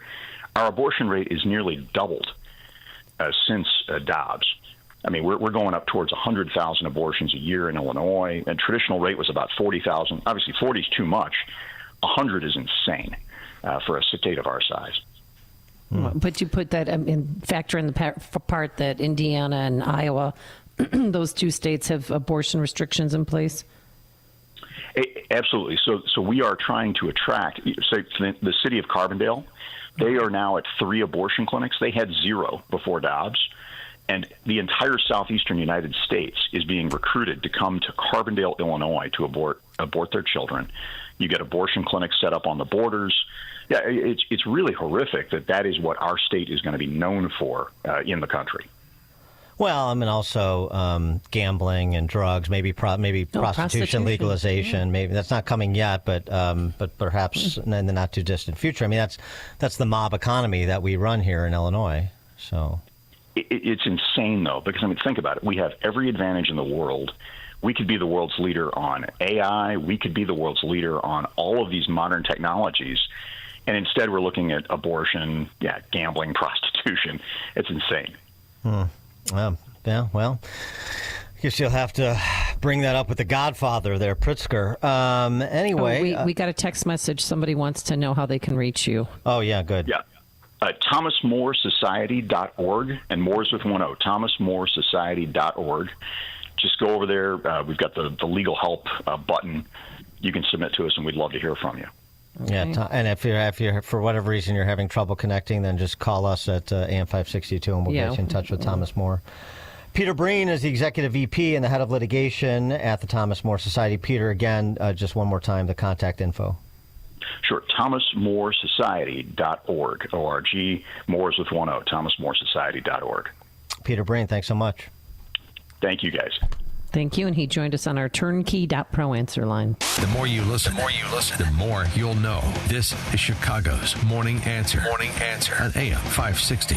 The Answer. Enjoy uninterrupted programming from Dan Proft and Amy Jacobson around the clock, all day, every day, including daily replays of Chicago's Morning Answer on Dan and Amy 24/7. Listen now at danandamy247.com.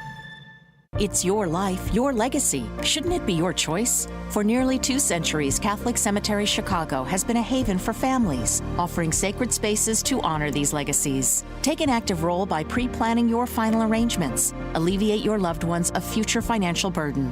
Lock in today's prices and take advantage of no interest payments and no hidden fees. Visit CatholicCemeteriesChicago.org or call 708-236-5490 to schedule a free consultation today.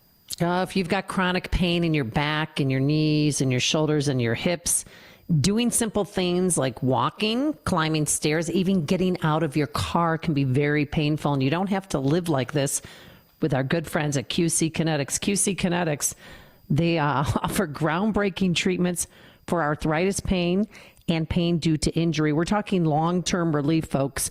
QC Kinetics regenerative treatments are sweeping the nation, and they're right here in Chicago under the guidance of Medical Director Dr. Ashley Caravelli. Thousands of patients will tell you, don't wait, call today. These new orthobiologic cellular therapies, including PRP treatments, can revitalize your joints without going under the knife. No downtime, no drugs. Don't have to take vacation to get a surgery that might not even work.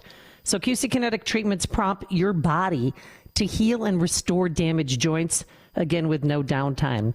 Joint pain doesn't get better with time, folks, so before it's absolutely debilitating, Call to see if you're a candidate for these life-changing treatments. Call QC Kinetics for a free consultation. Tell them Amy Jacobson sent you. And the number to call is 312-809-5955. That's 312-809-5955. 312-809-5955. Freedom and liberty are important to all of us in Illinois, from Rockford to Carbondale, from Quincy to Decatur. If you're looking for civil, intellectual conversations with those shaping the future of freedom, try the Future of Freedom podcast with me, Scott Bertrand. We speak with leaders across the country in the greater conservative and libertarian movements. In-depth conversations about where the next intellectual battles will happen across the country. It's the Future of Freedom podcast. Find it at americastalking.com or wherever you get your podcasts. Are you an administrator, staff member, or parent volunteer at a private school? Would you like to grow your current enrollment and welcome new families to your school? If so, we want to tell you about a great opportunity to help increase enrollment and promote your school to families all across Chicagoland. It's called ChicagolandSchoolVouchers.com. They work to connect private schools with new families who are looking for discounted first-year tuition. In exchange, your school will receive a marketing campaign to help grow your enrollment. Chicagoland School Vouchers does all the work to bring new families together with your school and help you expand your reach. They've been working with schools across Chicagoland for over a decade. As the demand for school choice grows here in Illinois, your private school needs to take advantage of this program. To learn more, just visit ChicagolandSchoolVouchers.com. That's ChicagolandSchoolVouchers.com. As a local business owner, you get called every week by marketing companies. We get it. We have hundreds of satisfied customers. Here's what a satisfied client recently said. Open enrollment is going great. We're hitting record numbers. Thank you so much for this report. It really is amazing to see how the marketing is really shaping our enrollment around the city. If you're a local business and ready for the next step, visit SurroundChicago.com right now. Our experts are ready to help you take your marketing to the next level. Visit SurroundChicago.com today. We all hear the radio ads about the IRS. They tell you to be afraid, to be scared, and they try to frighten you into calling. I'm not here to do that. Tax Relief Advocates is different. TRA is here to tell you that if you owe money to the IRS, whether it's $5,000, $50,000, or $500,000, we have a solution. It doesn't matter if you're sitting in your car, at work, or with your kids. No matter where you are, call now. 800-575-6745. Don't lose hope. TRA can eliminate or reduce what you owe to the IRS. Generous programs are now available that can give you a fresh start. Our passion is taxes and helping individuals fix their IRS problems. We have over 1,000 5-star reviews on Google and an A+ with the Better Business Bureau. You don't need to be afraid of the IRS any longer. End your tax nightmare today by visiting us online at TRA.com or call 800-575-6745. That's 800-575-6745. Tax Relief Advocates. Real solutions for real people. Wow. Are you buying or are you selling?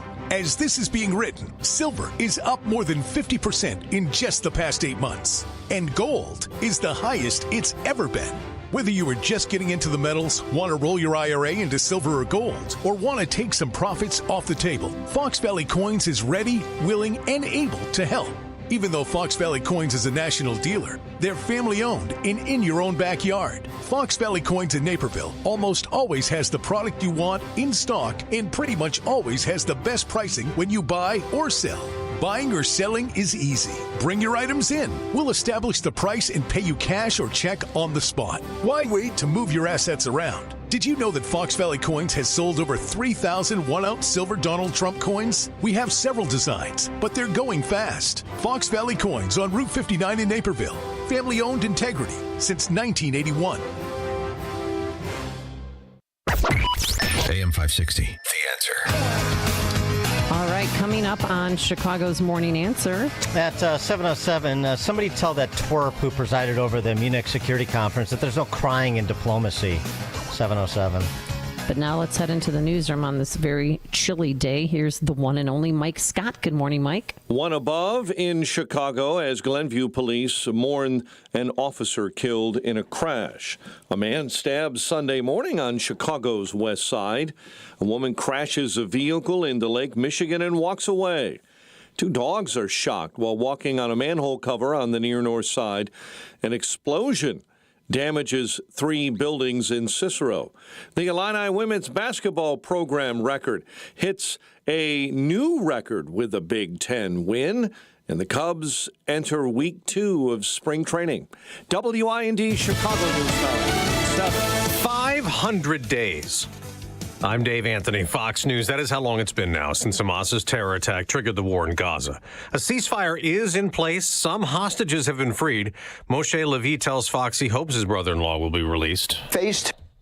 But we also know that we're dealing with a terrorist organization that is going to put hurdles for the second phase of the deal, in which Omri is supposed to be included. Trump Middle East envoy Steve Witkoff is in talks on that and tells Fox. Phase 2 is a little bit more complicated than Phase 1. But Phase 2 is absolutely going to begin. Now, tomorrow, Witkoff will be in Saudi Arabia, joining Secretary of State Marco Rubio in talks with Russia about Ukraine. President Trump says he thinks Russian leader Vladimir Putin wants the war over. I think he wants to stop. That was my question to him. Because if he's going to go on, that would have been a big problem for us. Ukraine's leader says they won't accept any agreement if he is not directly involved in talks with Russia. It's not clear what role Kyiv will have in the peace talks, but Rubio said on Sunday Ukraine will be part of real negotiations if peace talks advance. A Ukrainian delegation is in Saudi Arabia to pave the way for a possible visit by Ukrainian President Zelensky. Fox's Ashley Strohmeyer. European leaders are meeting today. They're also concerned about being left out of the Russia-U.S. talks, and they'll discuss possibly sending troops to Ukraine after a ceasefire. President Trump is asking the Supreme Court to uphold one of his many layoffs as he makes big federal cutbacks. The administration wants permission to fire the head of the federal agency that protects whistleblowers, a guy named Hampton Dellinger. Former President Joe Biden appointed Dellinger to the Office of the Special Counsel. It's a watchdog office that enforces workforce protections for federal employees. And he's arguing that he can only be dismissed for job performance issues, according to the law. Fox's Jackie Heinrich at the White House. The president went to the Daytona 500 and did a lap in his limo, telling drivers, I just want you to be safe. You're talented people. William Byron won NASCAR's most famous race. America's listening to Fox. 7:02. It is 1 above 0. Skies are mostly clear right now, and a boil water order has been lifted for all of Skokie, where customers were cut off after a large water main break on Friday. Skokie officials say thorough testing confirmed the tap water is now meeting all EPA water quality standards. Now disaster cleanup begins. To share with us their information so we can make an approximation of what the damage is in dollars and cents. Mayor George Van Dusen saying Sunday the village of Skokie will be seeking that disaster help. A woman hospitalized after crashing her vehicle into Lake Michigan. Police say it happened at the Lakefront Trail near East Balbo Drive in Grant Park. The woman got out of the vehicle and out of the water. An investigation is underway after one person was killed, 11 families displaced in an explosion that damaged multiple buildings in Cicero.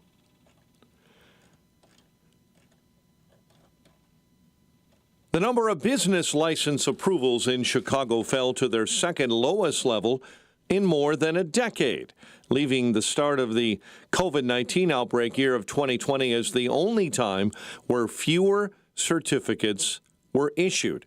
In all, about 29,400 new or renewed licenses were approved over the last 12 months, ending in October. Just 7 more than the number certified by the city at the height of the pandemic, when many businesses were often closed or shuttered as non-essential. Cubs continue their second week of spring training today. The opener against the Dodgers is on Thursday. College hoops, Northwestern falls apart in the second half in a loss to Nebraska 68-64.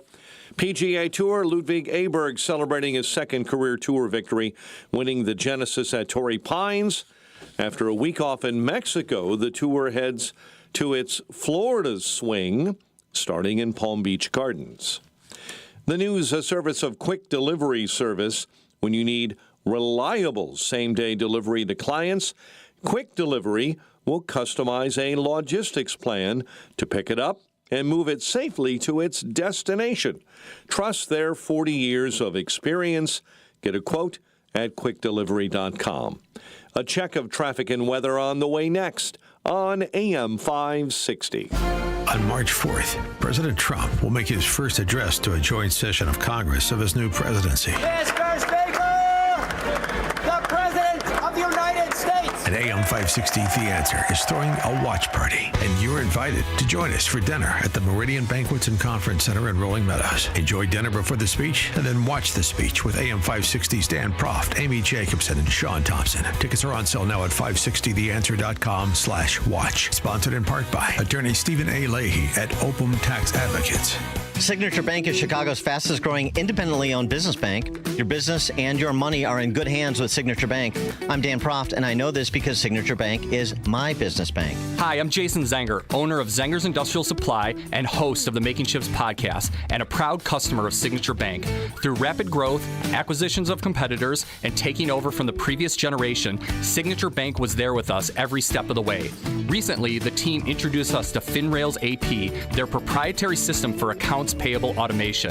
Not only did FinRails AP help us to reduce costs and create efficiencies, but it also helped minimize fraud risk. Now, our company can invest time into what we do best, supplying industrial products, metalworking tooling, contractor tools, and safety supplies to those who make, build, and create great things for our country. Signature Bank helps local businesses succeed. Let Signature Bank turn your business vision into reality. Visit signaturebank.bank. Member FDIC, Equal Housing Lender.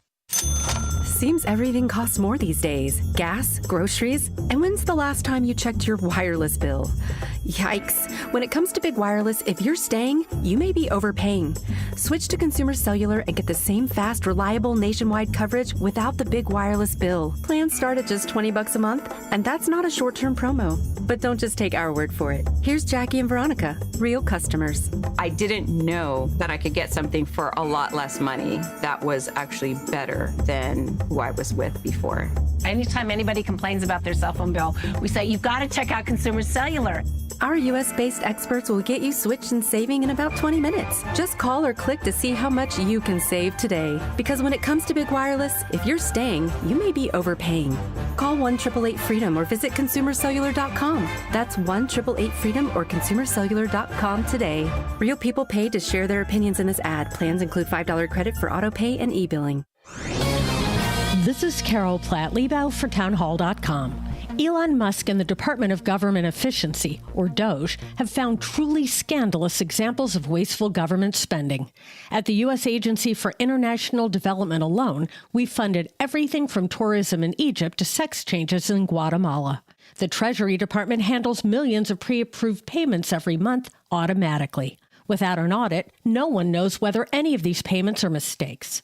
The Department of Defense already can't pass an audit. Strangely, Democrats seem angrier about an audit than about the potential waste of your money. These are the people who voted to hire 87,000 more IRS agents to scrutinize your $600 Venmo payment. They're incensed that the government who collects your tax dollars should have to account for them and spend them wisely. That's the attitude that got us into this mess in the first place. Change is long overdue. 7:08 Team Hochberg Traffic Center time, a service of AlmostFreeTeeth.com. Have you been getting high quotes for dental implants with medical PPO insurance? It's possible to save 90% on average. See if you qualify. AlmostFreeTeeth.com. Hoffman Estates, Jefferson shut down near Frederick due to a structure fire. McHenry, Bull Valley Road shut down both directions, east and westbound near Curran due to a bad accident.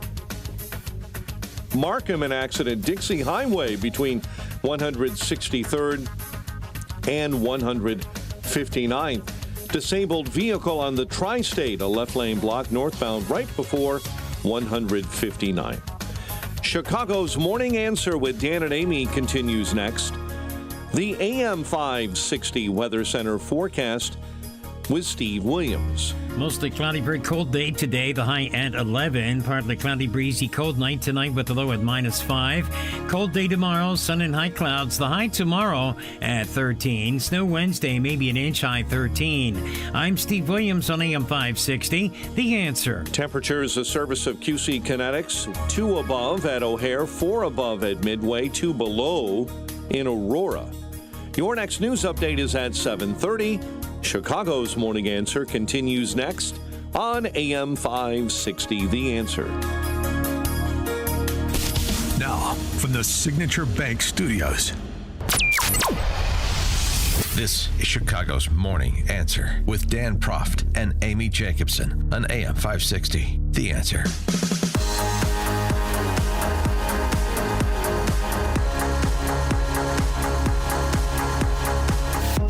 Top of the morning, Dan and Amy. I am still jacked over J.D. Vance's speech at the Munich Security Conference on Friday, where he laid it out to all of those bulbous jellyfish in Brioni suits from Western Europe. It was something.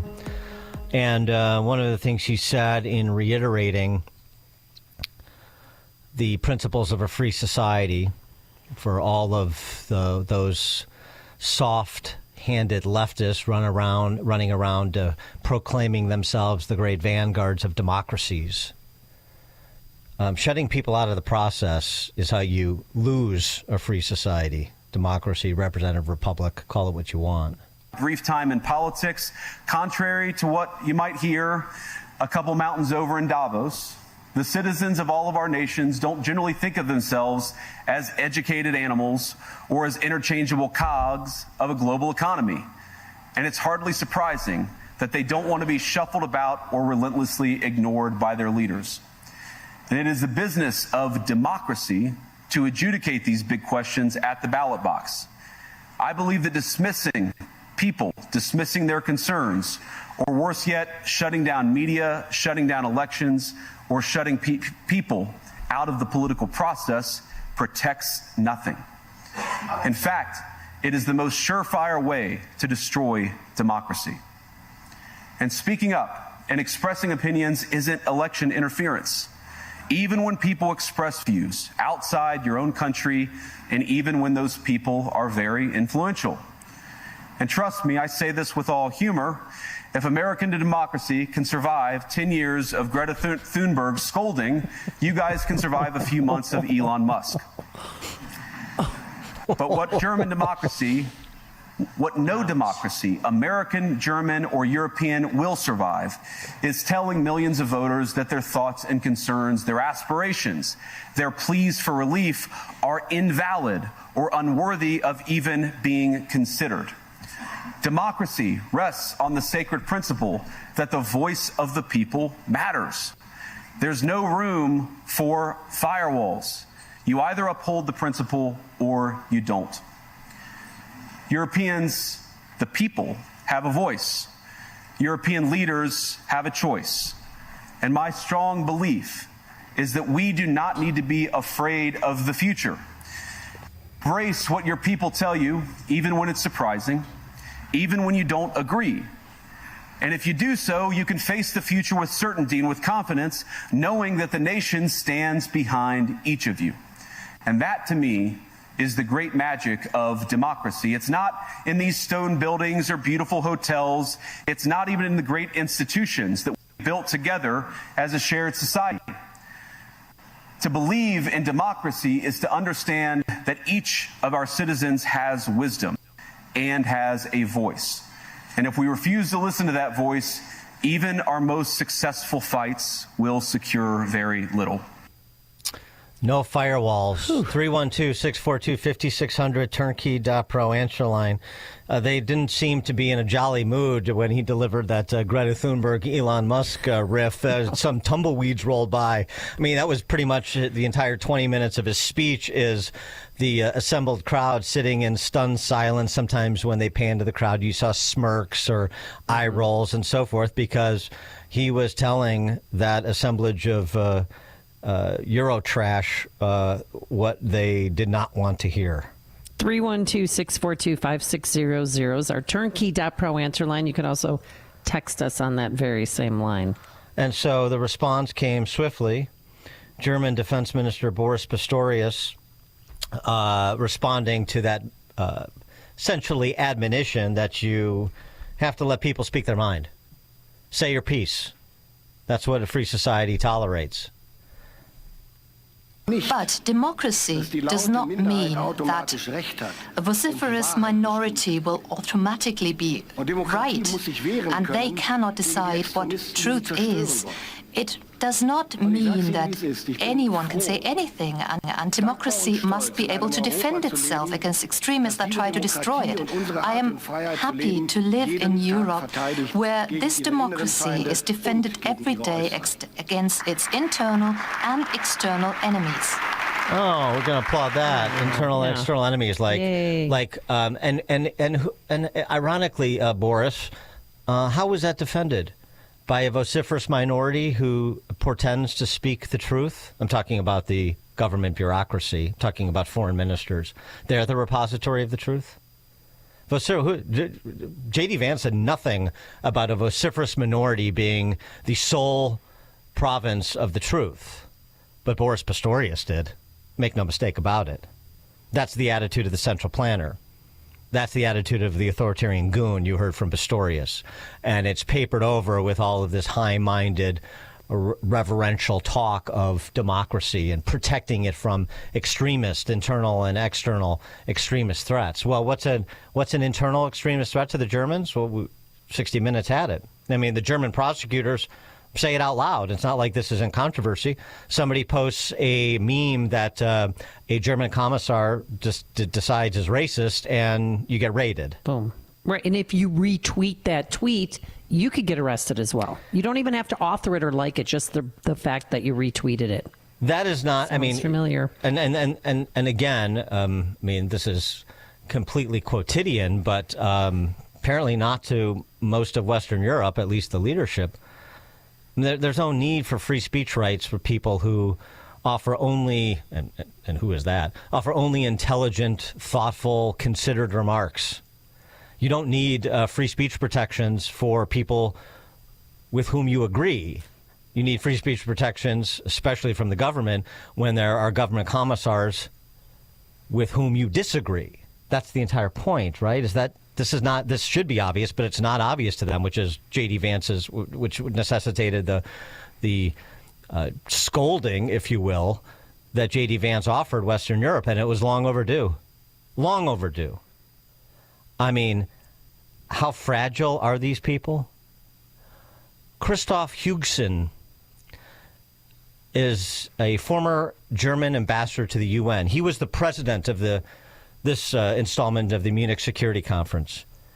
And this was his response to J.D. Vance. After the speech of Vice President Vance on Friday, we have to fear that our common value base is not that common anymore.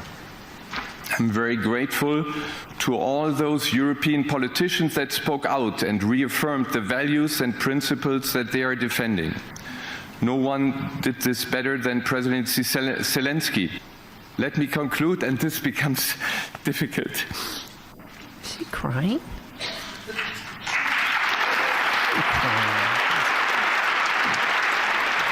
Are you crying? Are you crying? There's no crying. There's no crying in diplomacy. Christoph Huskin breaking down, can't finish his thought because he just found out that his values are not J.D. Vance's values, that the current iteration of the German political ruling class, not the values of the incumbent American administration. And this is what you're dealing with.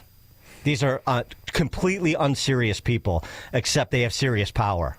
312-642-5600, turnkey.pro answer line and text line. Did somebody grab him a tissue? Did somebody go on stage and hug him and put him on a buddy couch? He stepped down from the podium and was embraced by some woman, and then you heard they all applauded him because of his courage to, cry on cue. Oh, my God.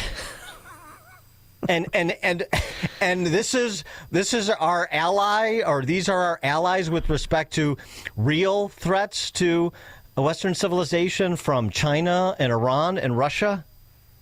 I mean, I get it. The sensitive man can cry, and I'm all for the Alan Alda set. But I mean, are you serious? Shocked me with that one, Dan. And as if that the weekend didn't bring enough shock and awe. Oh, no.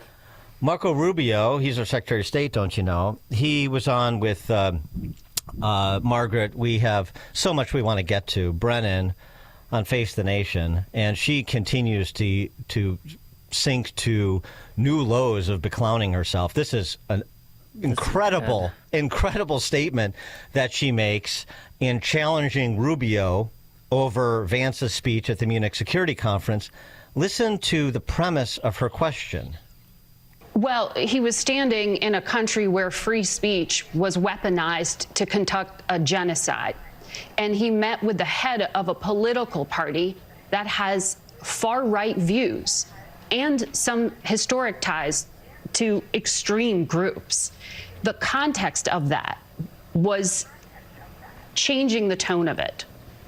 And you know that the censorship was specifically about the right. No, I have to disagree with you. Free speech was not used to conduct a genocide. The genocide was conducted by an authoritarian Nazi regime that happened to also be genocidal because they hated Jews and they hated minorities and they hated those that they had a list of people they hated, but primarily the Jews. There was no free speech in Nazi Germany. There was none. There was also no opposition in Nazi Germany. They were a sole and only party that governed that country. So that's not an accurate reflection of history. I also think it's wrong. Again, I go back to the point of his speech. Okay, the point of his speech was basically that there is an erosion in free speech and intolerance for opposing points of view within Europe, and that's of concern because that is eroding. That's not an erosion of your military capabilities. That's not an erosion of your economic standing. That's an erosion of the actual values that bind us together in this transatlantic union that everybody talks about. And I think allies and friends and partners that have worked together now for 80 years should be able to speak frankly to one another in open forums without being offended, insulted, or upset. Free speech was the proximate cause of the Holocaust? She should be suspended or apologize or something. Suspended. Does the media really think the Holocaust was caused by free speech?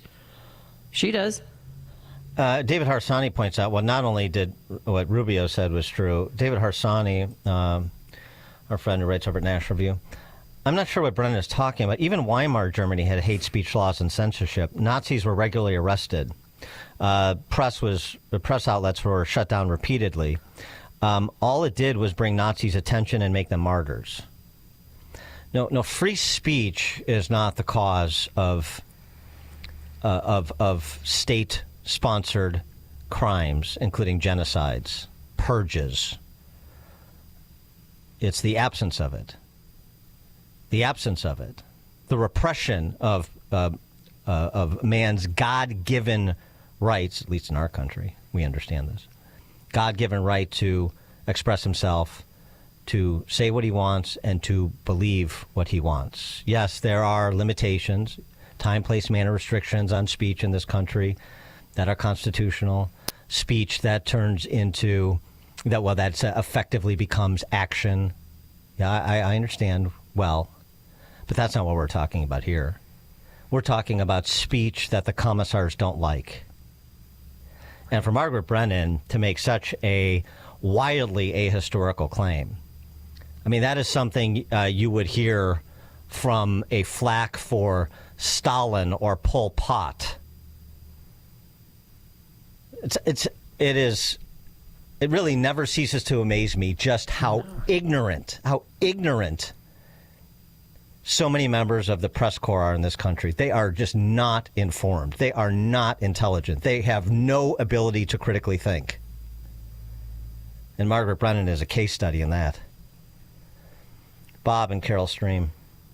Yeah, hi, Dan and Amy, good morning. You know, the last time I remember hearing a throng of cheering people for some guy that speaks German, I was in history class. The only thing now that's missing is the mustache. These people are a bunch of clowns. I mean, you got to be kidding me with this. Free speech is destroying us. I just don't understand this. And what do they think they're doing? And are the German people that ignorant? The common folk like me, are they that ignorant? Well, that's a good question. Thanks for the call. Some clearly are. Enough that that's the prevailing legal regime in Germany. George in Naperville. The only thing we have to fear is to fear the untruths. No, it's not the best FDR I've ever heard, but okay. He made an effort. Yeah. Justin, Southside. You kind of neglected to mention that J.D. Vance was originally speaking to the far-right Nazi party in Germany, and that's what he's referring to. That is the speech that they are limiting. And when you have the Chancellor of Germany saying America is starting to sound like Nazis, that's bad. And, yeah, we should all be crying. You shouldn't be making fun of this guy. And that's cute that, the Greta Thunberg did. Yeah, a 14-year-old child versus She's not 14. Nazi. She's an adult. She's an adult. And hey, Justin, are you going to stay on the line or are you going to run away like a bitch? Are you going to stay on the line or are you going to run away like a bitch? We're wetting your pants over. Are you going to stay on the line or are you going to run away like a bitch? No, I'm going to stay on the line. Okay, so let me address what you said before you went off on your TDS blather. Did you support allowing the neo-Nazis to march in Skokie? That became a case back in the early 80s. You mean when the when the Nazis wanted to march through Skokie? Yeah. When the Nazis marched in no, I know that. When the I was maybe 5 years old, but okay, fine. So, what's your point? I asked the question: did you support their right to do that? No. Oh, well, you're afoul of the First Amendment, and you're afoul of a lot of Jewish organizations that supported their right to do that. You know why? No, I'm not. No, I'm not afoul. Yes, you are. And I'm going to put you on hold because you're just going to try to talk over me. Yes, you are. Go back and look it up. The whole point is if it doesn't rise to the level of conduct, then it is protected speech. Do you understand that concept? And yes, we should be ridiculing someone crying over a more free speech absolutist viewpoint than he possesses. I'm not crying over his view or Boris Pistorius's view. That's not the cause. That's not the occasion for tears, you child. You want to have a discussion? Let's have a discussion.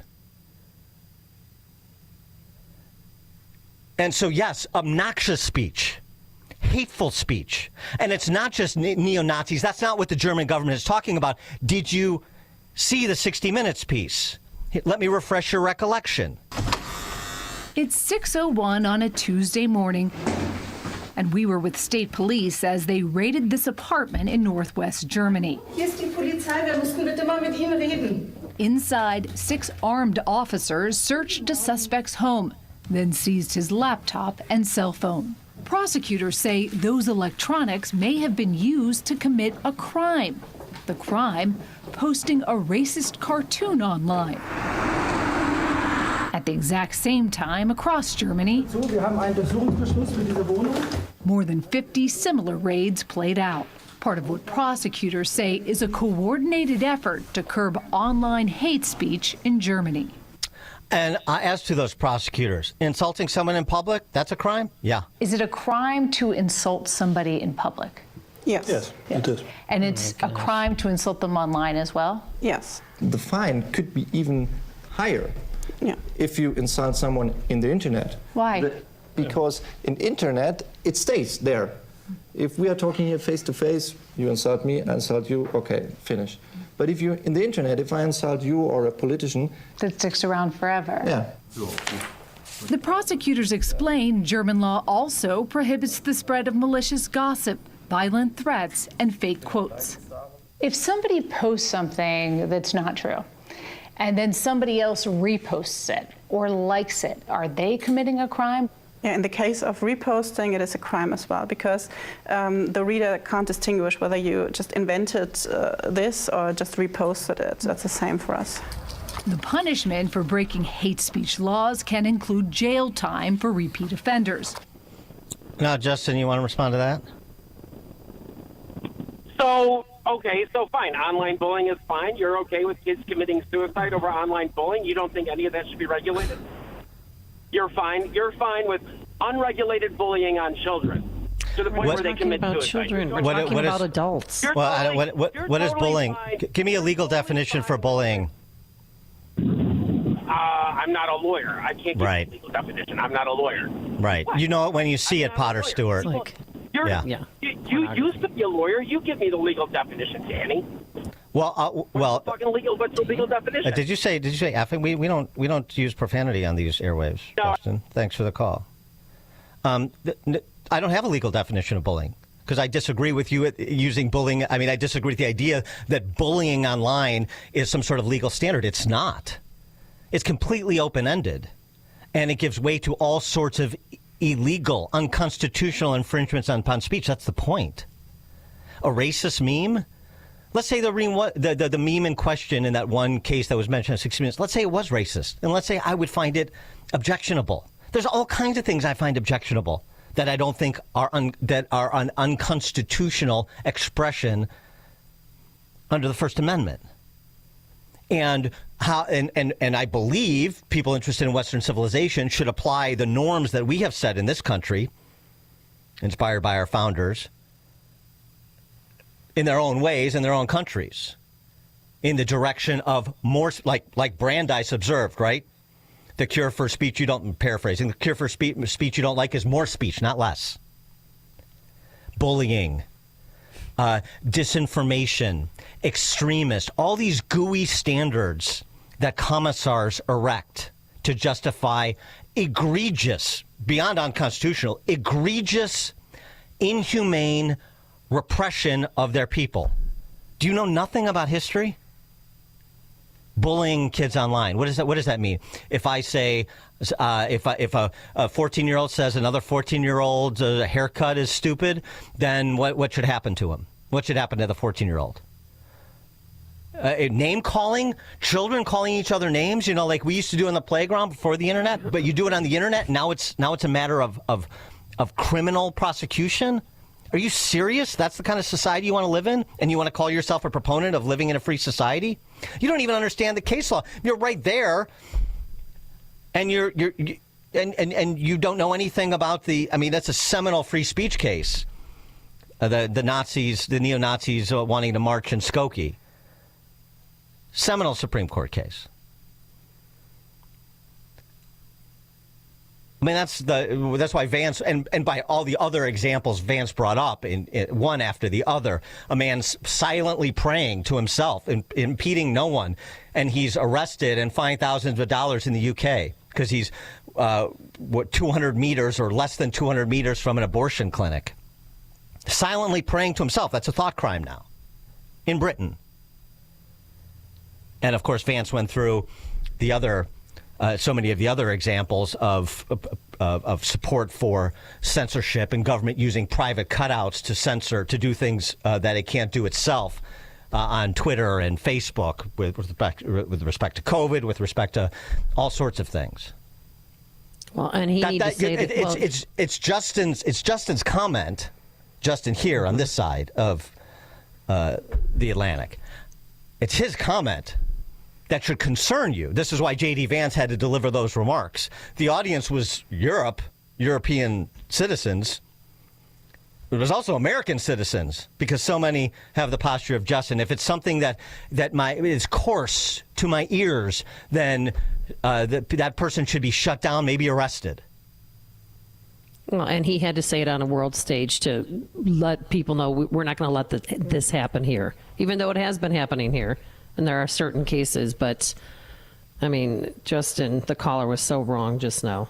Coming up at 7:37, we'll turn our attention to the prospect of a Doge in Illinois. We have many examples, and they're starting to get reported, even though the Doge at the federal level has more than their work cut out for them just focusing on the federal government. That's 7:37. And later, maybe another installment of why Dan Proft is single. But now let's head into the newsroom. Here is Mike Scott. 7:34. The Kremlin says top Russian officials are in process of holding talks with U.S. counterparts on restoring ties, ending the war in Ukraine, and preparing a meeting between Russian President Vladimir Putin and U.S. President Donald Trump.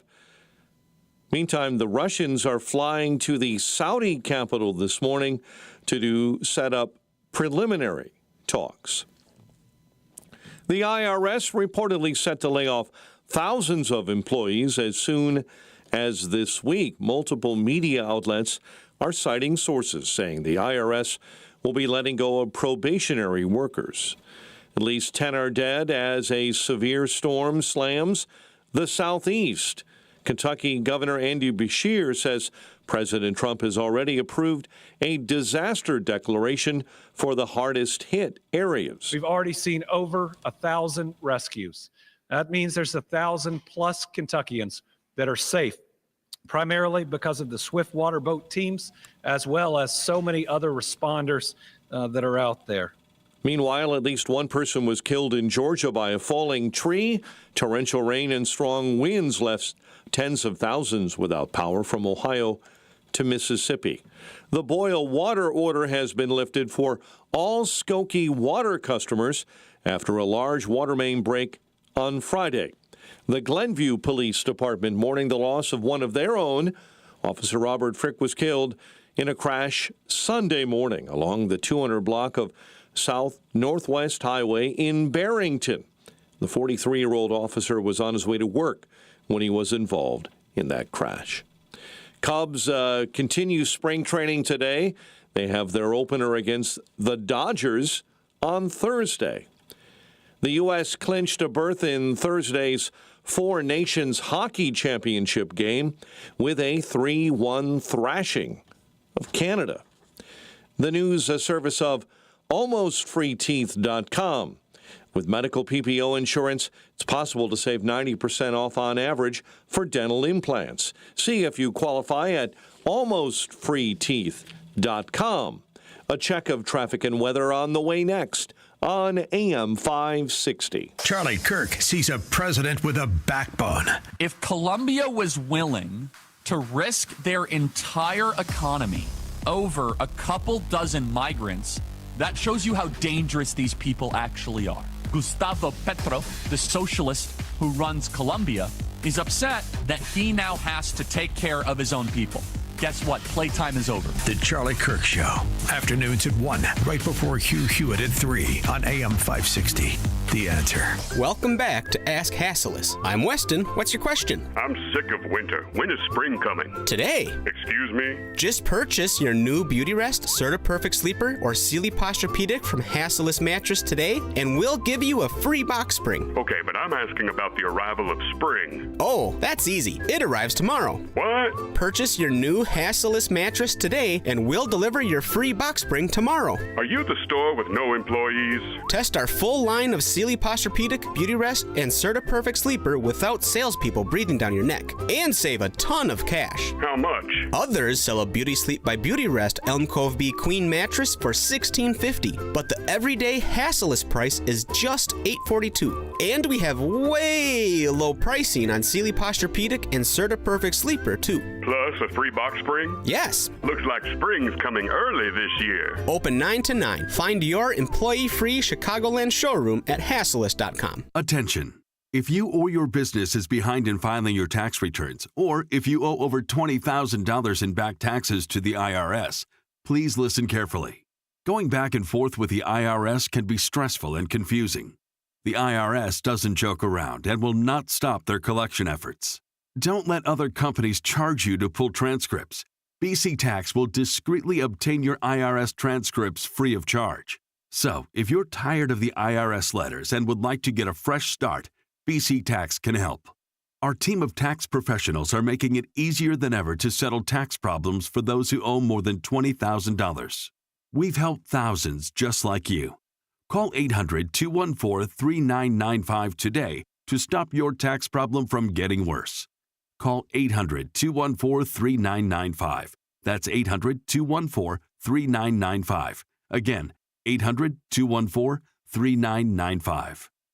For over 23 years, Applied Mechanical Sales has offered boilers, water heaters, and exhaust venting to commercial mechanical contractors. They aid in the selection of standard and high-efficiency hydronic system equipment for replacement or new construction. From schools to churches to high-rises and hotels, Applied Mechanical provides high-quality, cost-effective Camus boilers and water heaters in many of Chicago's most iconic buildings. Mechanical design firms trust Applied Mechanical to support them by specifying the size and type of boiler boilers to best match a building's load profile for the worst of Chicago weather conditions. Engineers and contractors can be confident that they'll experience trouble-free operation for the next 15 to 20 years. Applied Mechanical Sales ensures their boilers are properly installed and operate at peak efficiency long after the initial startup. Go to appliedmechanicalsales.com to schedule a site visit and boiler replacement assessment. That's appliedmechanicalsales.com. Think O'Reilly Auto Parts for all your car care needs.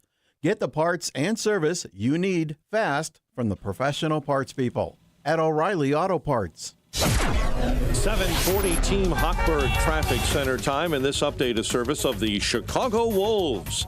Join the Wolves for Faith and Fellowship Saturday night at 7 against the Iowa Wild. Stay for the postgame as Wolves forward Josiah Slavin shares stories about his faith. Tickets are available at Ticketmaster.com.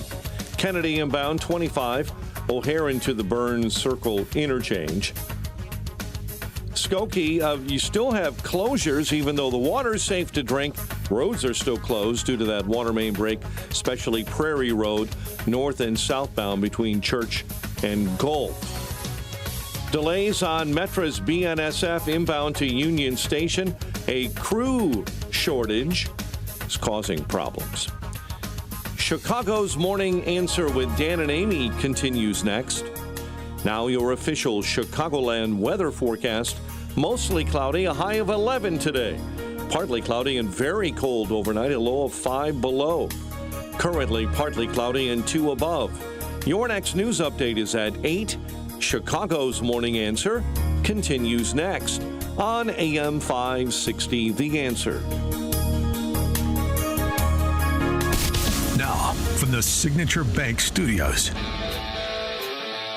If you're looking for the latest news, insight into what it means, and the sharpest opinion, there's only one station in Chicago where you can turn, and it's this one. We're AM 560, The Answer.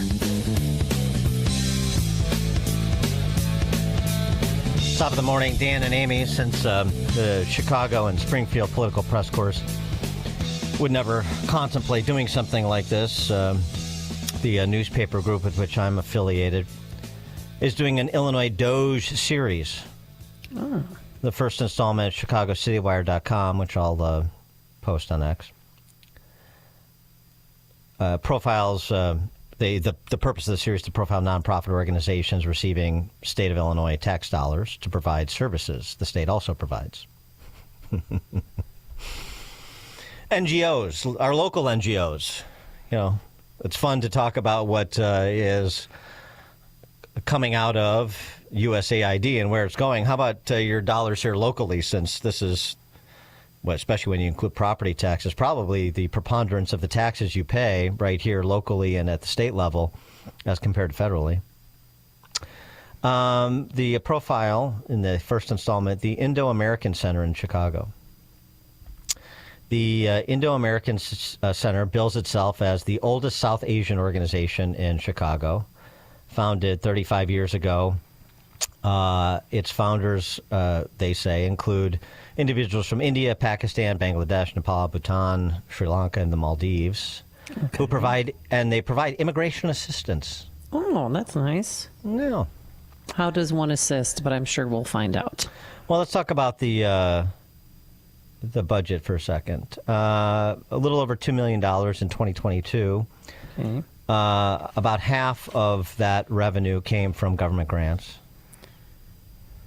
And over the last decade, government grants have surged 350% for IAC.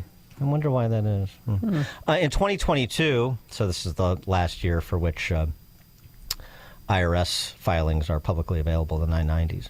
2022, the Indo-American Center in Chicago spent 70% of its revenue on salaries. Profits. Angie Lobo served as the executive director of the Indo-American Center from November of 2019 to August of 2024, when she left to become the director of scheduling and advance for J.D. Pritzker? Close. Chicago. Obama? Chicago. Mayor Johnson. Exactly. Isn't that interesting? Oh. She previously served as Director of Finance and Operations for other government-supported nonprofits, including United Way of Metropolitan Chicago, a community organizer for One North Side. She started her political career as Chief of Staff for State Representative Julie Hamos of Evanston. She's a communist in the tradition of Calamity Jan Schakowsky. Yeah. A communist who starts out working for a communist state rep, and then gets these gigs in the nonprofit NGO space, and winds up in the mayor's office. Isn't that interesting how that works? We talk about the travels you see all the time when the Chicago Press Corps, members of the Chicago Press Corps, who are either past their sell-by date at the outlet that employs them, or looking for a soft landing otherwise. And they always end up working for Dem politicians in Chicago and Illinois. Isn't that interesting? Wonder why that is. Yeah, but I mean, make nothing of this. No, of course. Don't. I mean, just, it's commonplace. Uh-huh. What they do, going back to the helping immigrants, promote South Asians through services that facilitate their adjustments, integration, and friendship with wider society, and nurture their sense of community. That's the mission statement. Mm-hmm. In 2018, the Indo-American Center changed its mission description to emphasize immigration, claiming to address the needs of South Asian immigrants as well as people from more than 30 nations the world over. That's when the revenue started pouring in. For example, in 2022, last year again, for which records are publicly available, $618,000 spent on civic and immigration services. Mm-hmm. The IAC helps South Asian immigrants apply for various forms of government assistance, including Medicaid, food stamps, senior free ride program, and more. And it combats the persistence of misinformation related to public benefits. Okay. It's also one of 43 immigrant-serving organizations in Illinois that receive grants from the Illinois Coalition for Immigrant and Refugee Rights, which receives Illinois taxpayer money through the Department of Human Services and then redistributes it. And these organizations are all committed to the decriminalization of coming into this country illegally. Make no mistake about it. So, I mean, that's just one example of, and the key here is, as the series mentions in the outset, the idea that you have an organization funded by the state and other organizations who also receive state funding, providing services the state otherwise or ostensibly already provides, and or taking state taxpayer dollars to pursue particular policy positions that may or may not coincide to the interests of the taxpayers who are providing at least some of their funding. This is the infrastructure the left builds through NGOs. And this is the way that you can provide your fellow travelers well-paying jobs outside of government in addition to inside of government, and it goes back and forth depending on who fits what need at what time. You see how that works? Mm-hmm. Got a text message on our text line. Our phone line's up and running, 312-642-5600. Turnkey.pro text call-in line, and then our text line is on that same number. Dan, is your organization going to be looking into the 64 NGOs that the Pritzker family owns or runs? Yes. Yep. Okay. Yep. I mean, again, we can only obtain what is publicly available under FOIA, but, potentially there are other individuals who know where more of the bodies are buried. So I'm sure the best that can be done will be done. We'll see. Taking it as we can, just one little operation. Something else, too, since we're talking about Illinois and Doge. I don't think you can talk about sort of a Doge in Illinois Maybe if Republican governor's ever elected again, there'll be a Doge model set up here like some other states that are governed by conservative reformers are doing.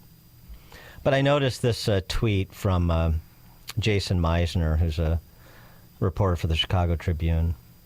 Since his retirement 4 years ago, ex-Speaker Mike Madigan has collected more than $521,000 in monthly pension payments. Jeez. That's about $170,000 more than he contributed into the system in 50 years as a legislator. I'm no math whiz, but this seems off. Well, they're just catching on? Seriously? Right. Oh, my God, that's Chicago pathetic. Tribune political reporter. Oh my God. Right. Because it's just a Mike Madigan problem. Of course it's not. I mean, we've been talking on this show for as long as I've been on the air about this and for a decade prior to that. But the Mike Madigan stuff, you see people piling on. They're the last to acknowledge, Chicago Political Press Corps, the last to acknowledge the truth.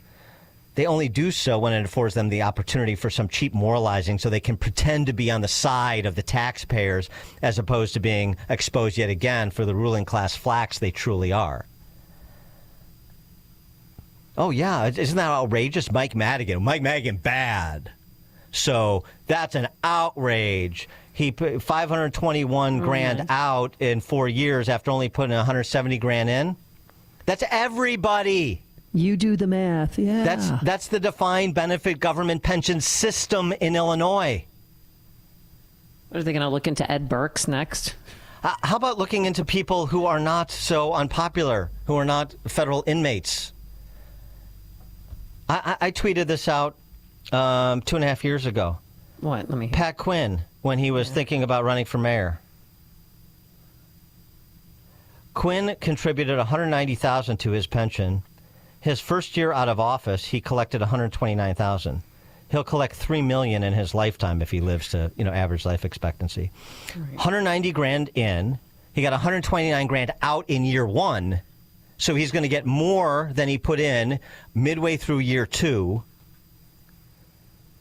He's going to collect $3 million guaranteed for 190 in.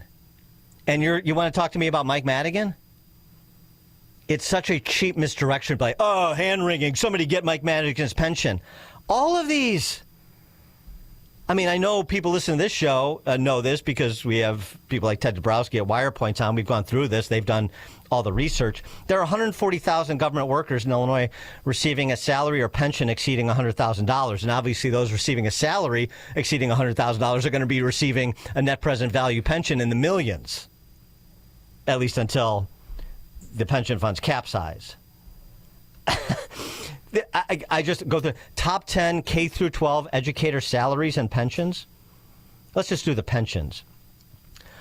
Lawrence Wiley, Lincoln Way, 210. His pension, $400 grand. New Trier Township, Henry Bangser, pension, $384 grand. Gary Catalani, Community Unit School District 200, $382. Laura Murray, Homewood Flossmoor, $376,000. Pension. Mary Curley, Hinsdale, 181, $365,000. I could go on. I could go on all day. You had your book, and I'd say stop there. Yeah. How about university worker pensions? Okay. So, I mean, since we're so focused on Mike Madigan, because it's easy. What about Konstantin Slavin? Is anybody talking about him? I'd love to hear more about Konstantin Slavin. His current pension is $724,000. What? Leslie Heffes, these are all U of I Chicago, UIC. Okay. Leslie Heffes, $714 grand. Tapas Dasgupta, $608 grand. Ron Gunther, AD, now last employer U of I Foundation, $581 grand. That's the state university retirement system. And people wonder why we're broke. Top 10 lawmaker pensions. Okay. Here's some names. Jesse White, his pension is $260 grand. His pension. Roland Burris, $190 grand. Jim Edgar, $198 grand. Judy Irwin, state rep, $207 grand. Ed Petka, state senator, Republican, $236 grand.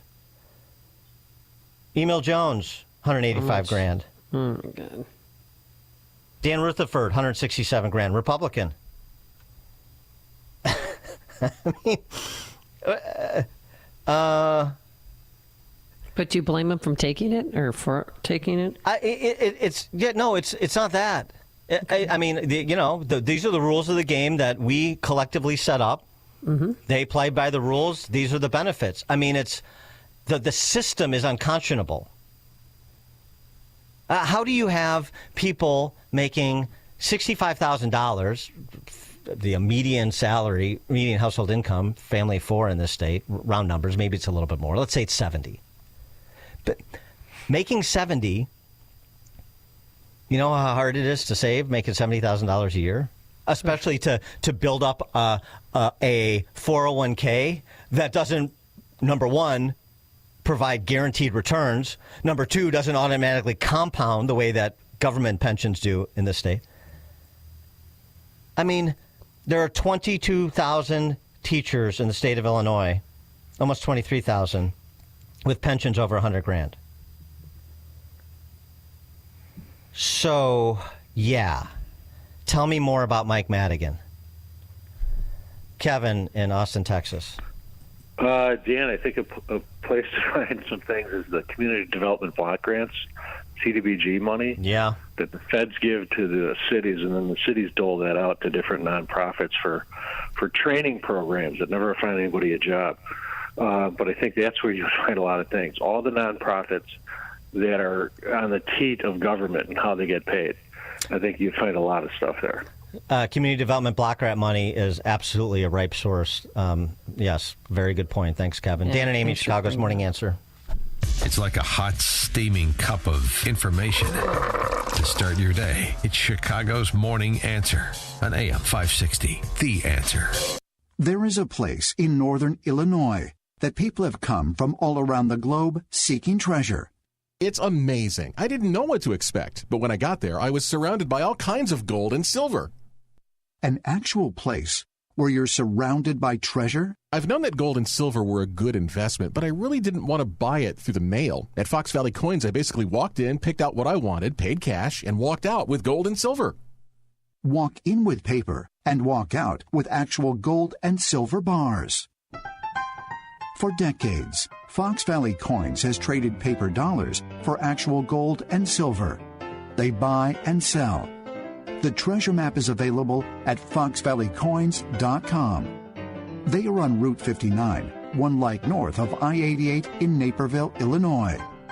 Again, for info and the map, seek foxvalleycoins.com. I saw a t-shirt recently, and it said, "Too much of anything is bad unless we're talking about bacon." Now, we can debate all day long about the points of bacon. However, portion control is a good thing. That can also be said about your retirement accounts. Too much risk when you could be burdened down by a down market. Too conservative, and maybe you can't take that Alaskan cruise you've been saving for. Tom Fortuno and the people of Alpha Wealth Group understand portion control. He can balance a retirement plan with levels of protection and risk designed specifically to your needs.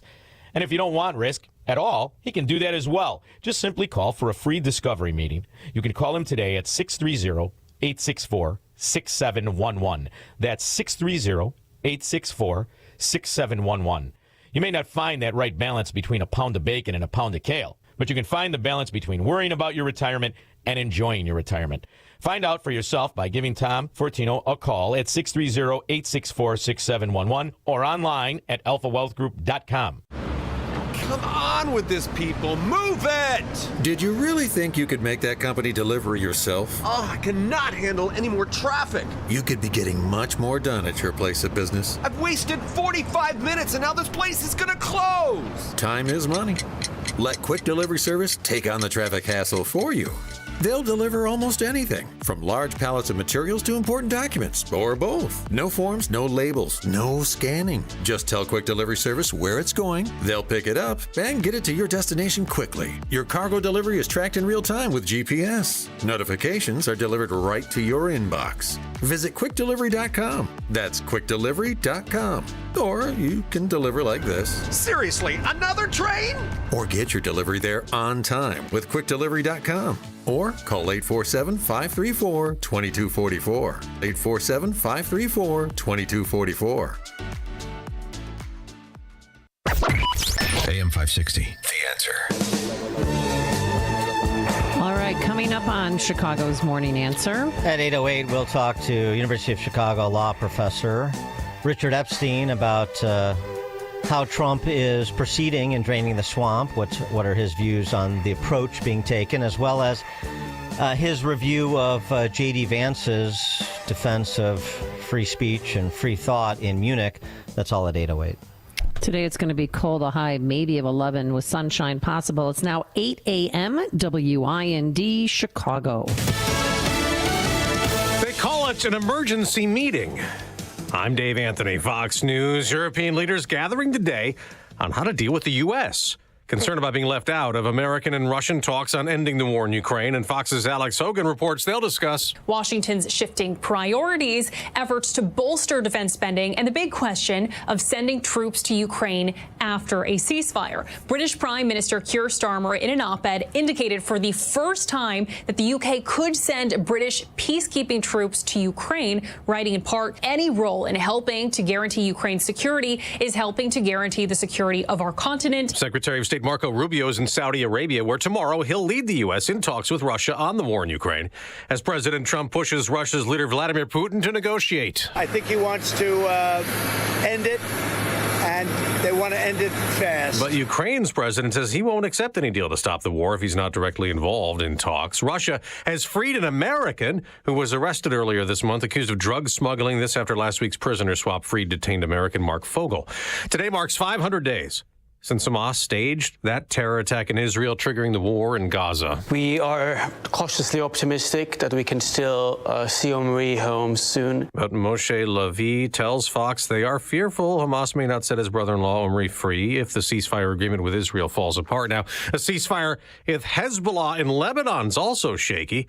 An Israeli official said today some troops will remain there despite tomorrow's full withdrawal deadline. Some areas remain underwater or have flood damage, from Virginia to Tennessee to Kentucky, where Governor Andy Beshear warns. This emergency phase we're in is going to last at least a couple more days. 9 people died in the Kentucky floods. Many swept away trying to drive through it. Another person was killed in Georgia when a tree fell on his home. There are wintry weather warnings or advisories. Washington State to Arkansas, and extreme cold warnings. Other areas, wind chill in Aberdeen, South Dakota, 38 below. America's listening to Fox News. 1 degree above at 8:02 on AM 560. The Answer. Good morning. I'm Mike Scott. A boil order has been lifted for all Skokie water customers after a large water main break on Friday morning. To share with us their information so we can make an approximation of what the damage is in dollars and cents. Mayor George Van Dusen saying that the village of Skokie will be seeking disaster assistance by way of an emergency declaration. Driver crashed into a Chicago Fire Department fire engine Sunday on the Eisenhower Expressway and then was arrested for driving under the influence of alcohol and issued citations for move-over laws, Scott's Law violations, according to Illinois State Police. Former Illinois House Speaker Michael Madigan's conviction is not the end of the road for federal prosecutors. Here's AM 560's Jim Talamonte. More than a decade passed from the beginning of the Madigan investigation to last Wednesday, when a jury found him guilty on 10 corruption-related counts.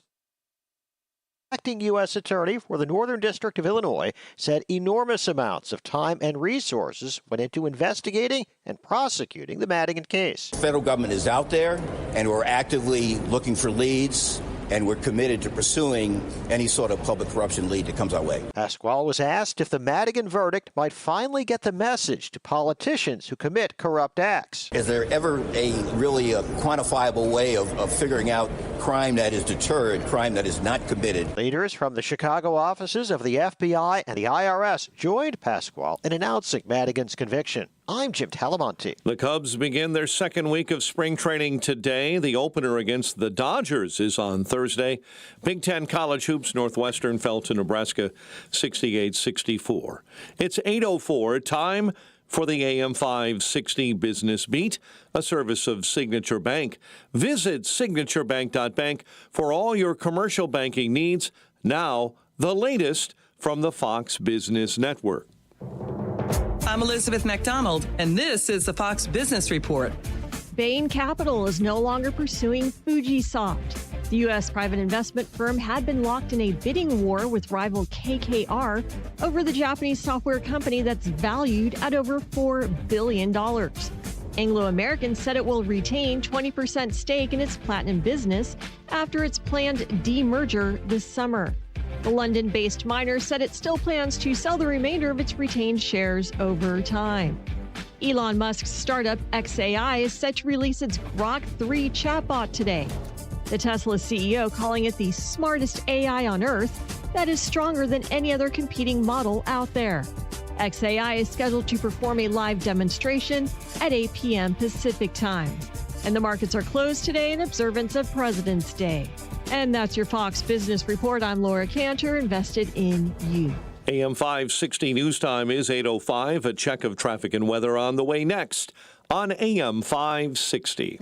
On March 4th, President Trump will make his first address to a joint session of Congress of his new presidency. Mr. Speaker, the President of the United States. And AM 560 The Answer is throwing a watch party, and you're invited to join us for dinner at the Meridian Banquets and Conference Center in Rolling Meadows. Enjoy dinner before the speech, and then watch the speech with AM 560's Dan Proft, Amy Jacobson, and Sean Thompson. Tickets are on sale now at 560theanswer.com/watch. Sponsored in part by attorney Stephen A. Leahy at Opum Tax Advocates. Gain insight into building strong marriages and raising godly children with Focus on the Family with Jim Daly each weekday at 11:30 a.m. on our sister station, AM 1160. Hope for your life. Does pain in your life impact everything you do, like walking, climbing stairs, even getting out of your car? You don't have to live like this. Hey, Amy Jacobson here with a solution. Joint pain in your knees, hips, shoulders, and back due to arthritis or an injury can be eliminated. How? Well, with the help from our good friends at QC Kinetics. QC Kinetics regenerative treatments are sweeping the nation. Everyone's talking about it. And they're right here in Chicago under the guidance of medical director Dr. Ashley Caravelli. Here's how it works. QC Kinetics treatments prompt your body to heal and restore damaged joints. Joint pain doesn't get better with time. See if you're a candidate for these life-changing treatments. Call QC Kinetics for a free consultation and tell them Amy Jacobson sent you. Saturday appointments available. Call 312-809-5955. That's 312-809-5955. Again, 312-809-5955. MyPillow is excited to announce that they're having the first ever mega sale on overstock clearance and brand new products. For example, save over 50% on this season's flannel sheets. Queen size only $59.98. Kings only $69.98. They sell out fast every year, so order now. Save 30% on their brand new My Crosses. They're designed in the likeness of the one Mike has worn every day for 20 years. They come in men's and women's, and they're made right here in the USA. Get the 2025 6-piece My Towel sets for only $29.98. The initial quantities are extremely low, so get them now before they go. And the best-selling standard MyPillow, just $14.98. To take advantage of the first ever mega sale, go to MyPillow.com or call 800-489-0201. That's 800-489-0201 and use promo code LIBERTY. But wait, remember that $75 free shipping rule? Well, that ship has sailed because right now every order ships absolutely free. MyPillow.com, promo code LIBERTY. Seems everything costs more these days. Gas, groceries, and when's the last time you checked your wireless bill? Yikes. When it comes to big wireless, if you're staying, you may be overpaying. Switch to Consumer Cellular and get the same fast, reliable nationwide coverage without the big wireless bill. Plans start at just $20 a month, and that's not a short-term promo. But don't just take our word for it. Here's Jackie and Veronica, real customers. I didn't know that I could get something for a lot less money that was actually better than who I was with before. Anytime anybody complains about their cell phone bill, we say, you've got to check out Consumer Cellular. Our U.S.-based experts will get you switched and saving in about 20 minutes. Just call or click to see how much you can save today. Because when it comes to big wireless, if you're staying, you may be overpaying. Call 1-888-FREEDOM or visit ConsumerCellular.com. That's 1-888-FREEDOM or ConsumerCellular.com today. Real people pay to share their opinions in this ad. Plans include $5 credit for auto pay and e-billing.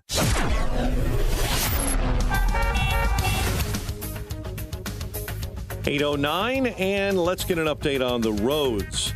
Team Hochberg Traffic Center time, and this update is a service of the Chicago Wolves. Join the Wolves for Faith and Fellowship Saturday night at 7 against the Iowa Wild. Stay for the postgame as Wolves forward Josiah Slavin shares stories about his faith. Tickets are available at Ticketmaster.com. Traveling on the Ike, you're slowing up now. Brake lights between St. Charles and the Tri-State. Slow traffic as well on the Jane Addams eastbound between Meacham and Route 53. Hoffman Estates, Jefferson remains shut down. North and southbound near Frederick, all due to an earlier structure fire. Chicago's Morning Answer with Dan and Amy continues next.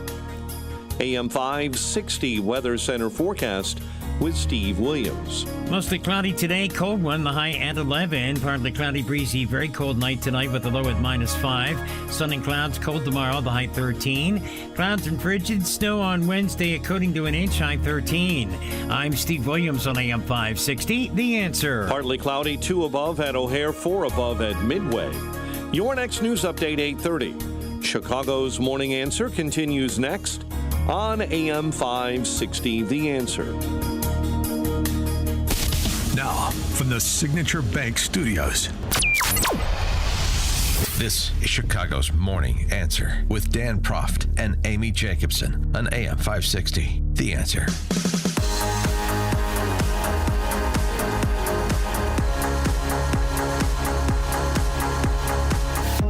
Top of the morning, Dan and Amy. I want to cover 2 topics we've covered this morning in some detail, but get the perspective of the brilliant law professor Richard Epstein on both. One is how Trump and the Doge Boys are approaching draining the swamp, quote unquote.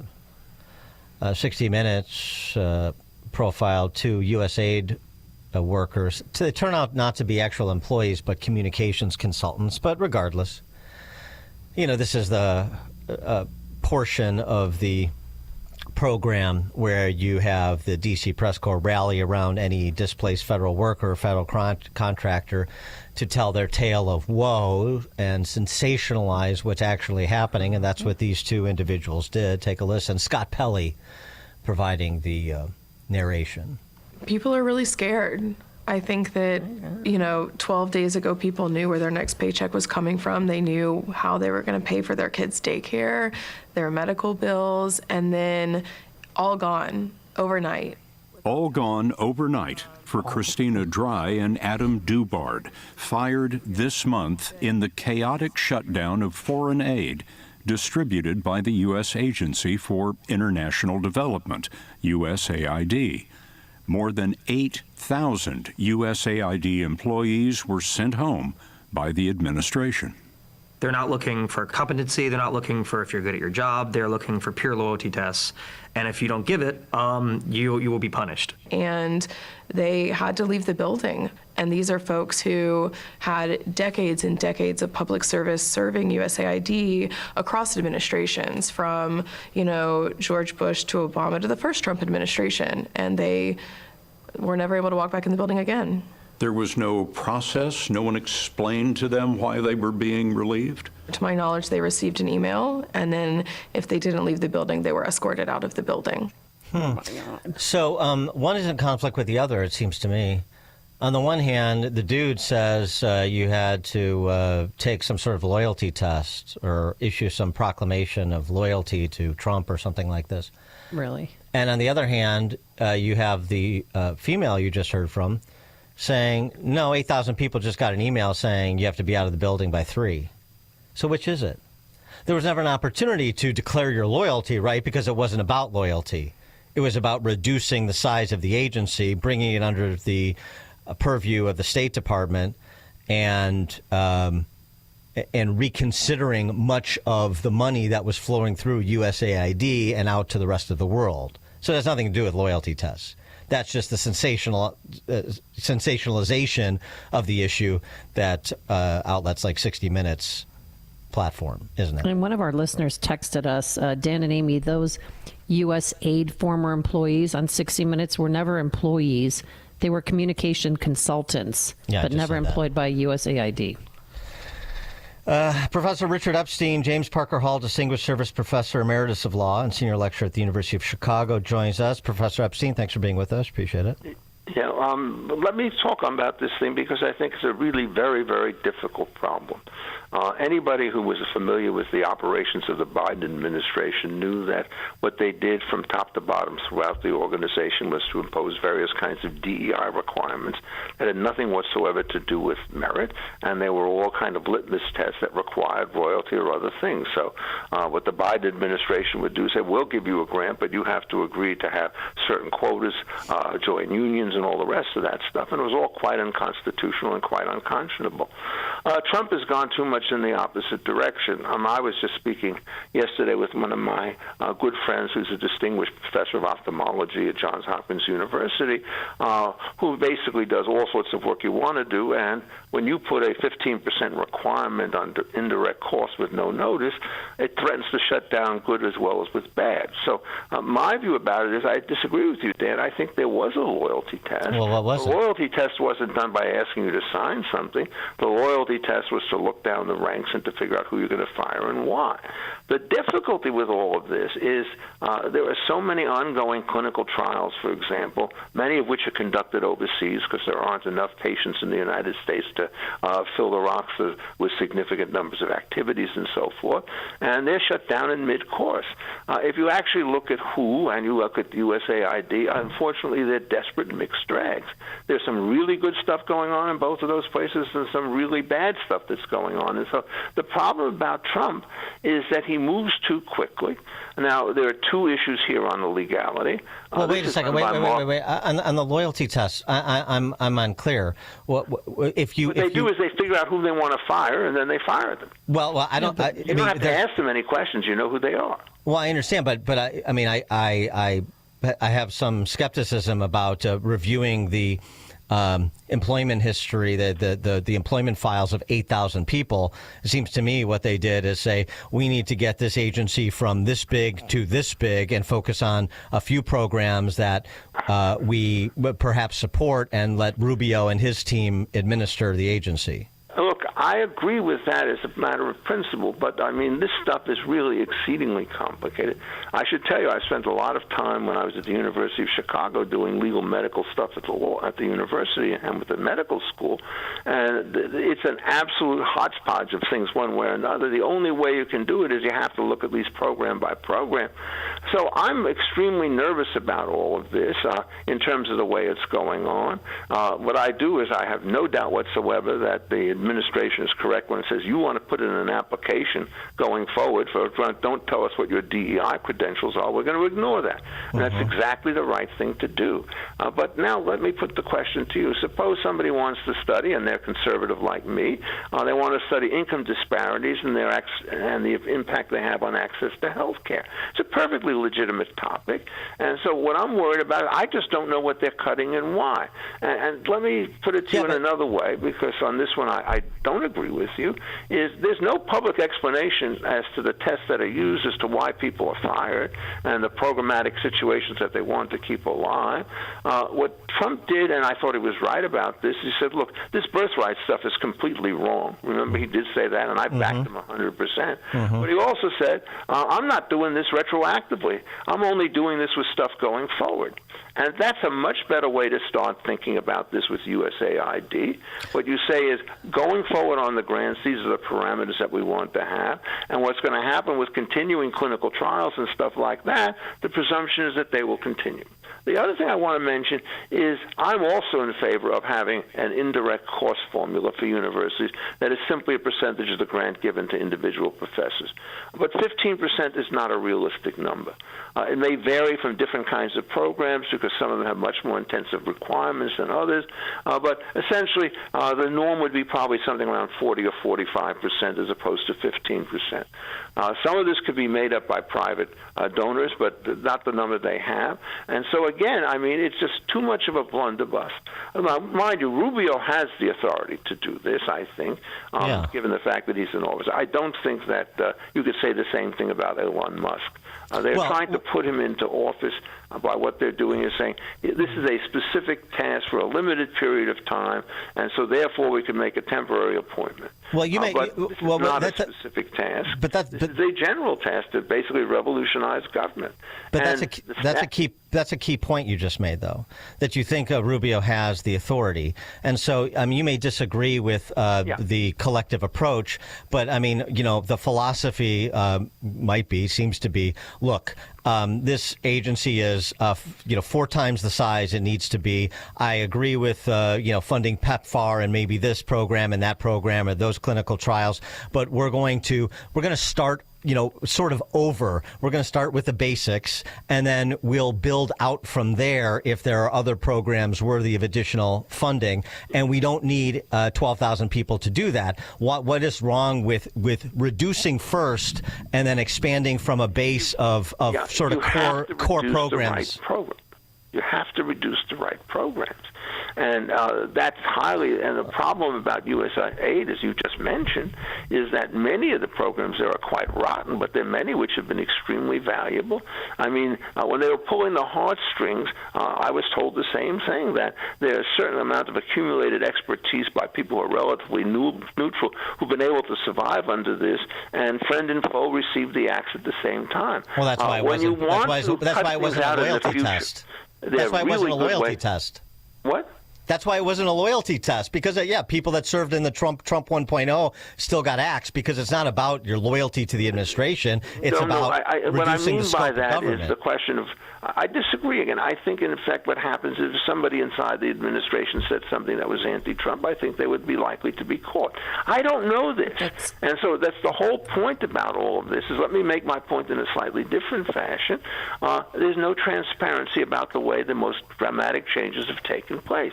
If you do it prospectively and say future grants coming in have to have this, that, and the other kinds of requirements, and so when you want to renew your grant, this is what you have to do, then in effect what happens is you can have a much more intelligent culling process. That's the danger that you have under this kind of a system. I've worked in these universities for a long time on medical issues, and it's so much of a mixed bag that it's not even careful. So getting rid of DEI is already a revolution. I mean, I think you have no idea how much these applications were padded by needless stuff. And if you just stop taking them in, within a year or two, you'll get rid of 80% of the problem. What the difficulty then with your position is, if you have a team assembled and you disassemble it, you can't reassemble it. And if it's a bad team, thank God. But if it's a good thing, then it's a real loss. So, I mean, my own view is you always have to do these things with a free hand going forward, but with a cautious hand when you're looking backwards. And the issue with Musk is a different one, where he gets the authority. I mean, you look at the statute, it doesn't even talk about whether or not he's an officer or not an officer of the United States. You don't even know whether he has to be confirmed by the Senate. The statute was designed to deal with short-term plugging. It was not designed to deal with these massive kinds of transfers and so forth. So this is, look, I can't tell you how much I agree with the overall objective of trying to rationalize this system, but being cautious on this, at least with respect to existing programs, is something there. So it's not a case of people on the other side being 100% wrong. The number of people I know who, in fact, are rock-ribbed Republicans who take exactly the same effort is kind of large on this particular situation. And yes, there are Republicans who do research in science in the United States, but I've not met anybody or talked to anybody on this particular issue who is comfortable with that kind of approach. And so I would urge them to think about it a little bit more and to target it a little bit more. And much more important, they have to explain what programs they want to get rid of and why. And some of them are crazy. I mean, you look at the USAID program, they're funding, transgender opera overseas in Zambia. I don't want to see that happening on the American dollar.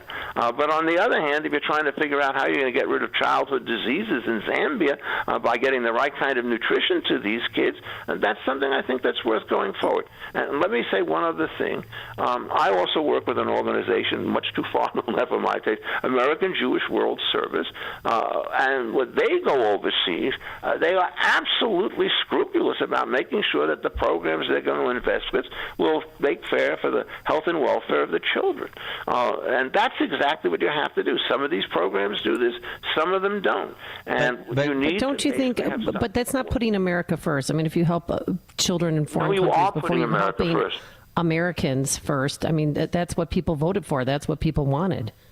Well, that's what many people wanted. But let me say this again. We're going to have a little disagreement. One of the ways in which you essentially do this is to build up goodwill. What you do is the people whom you're helping, what happens is you want them, and they will reciprocate somewhere down the line sooner rather than later. So if you're helping people in Zambia, and they see that you really care about them, and you want to open up an Air Force base there or have a submarine port there, they're going to be more willing to do that. You never want to create resentments amongst former allies, because what they'll do is they'll turn in the opposite direction, and they'll become, the Chinese will come in and they'll say, well, we'll do this for you, and so forth. Goodwill is an intangible asset, but if you look at any books of a corporation and you're trying to figure out what its value is, this number often goes into the billions upon billions of dollars. And so you have to be extremely careful about reputational losses when you're dealing with this stuff. You're not going to suffer anything on the other side. So let me just put it to you in the following way. If you, in fact, get somebody with a particular program that really was important in an area in which somebody works on childhood diseases and they're a Trump voter, they're not going to be happy with that either. So I'm just going to say again, in the particular way that I think, is that foreign affairs does need communications. It does need various kinds of goodwill. One of the things that you note whenever you work in business, and you are in the communication business, is if you have a great message and you don't get it across to your constituency, you fail. And so I'm not saying that these are the right people or that they were the wrong people, but I think, in effect, I'm much more skeptical of Trump on this than I'm on him when he starts dealing with DI. To give you an example of how powerful that can be. Wait. The military was lagging. Pete Hegseth comes in. I may not have supported him, but enrollments in 1 month jumped to a 15-year high because he got rid of something which was known to be corrupted, and he got rid of it prospectively so new applicants could come in. And that's, I think, has got to be the model of what you do. Make changes for the future fairly broadly, where there's no reliance interest. Be much more cautious about upsetting established institutions, some of which actually do good. Well, 2 points. One is the DOGE staffers actually doing the work are actually government employees at places like Department of Treasury, as Scott Bessent has said publicly. That's number one. So it provides some clarity. Number two, and the whole cautious thing, I mean, that might make sense from my perspective. That might make sense if this was a economic philosophy class. But you have a finite period of time, and there's no way to run through all of Leviathan's programs, even with the Doge boys, line item by line item.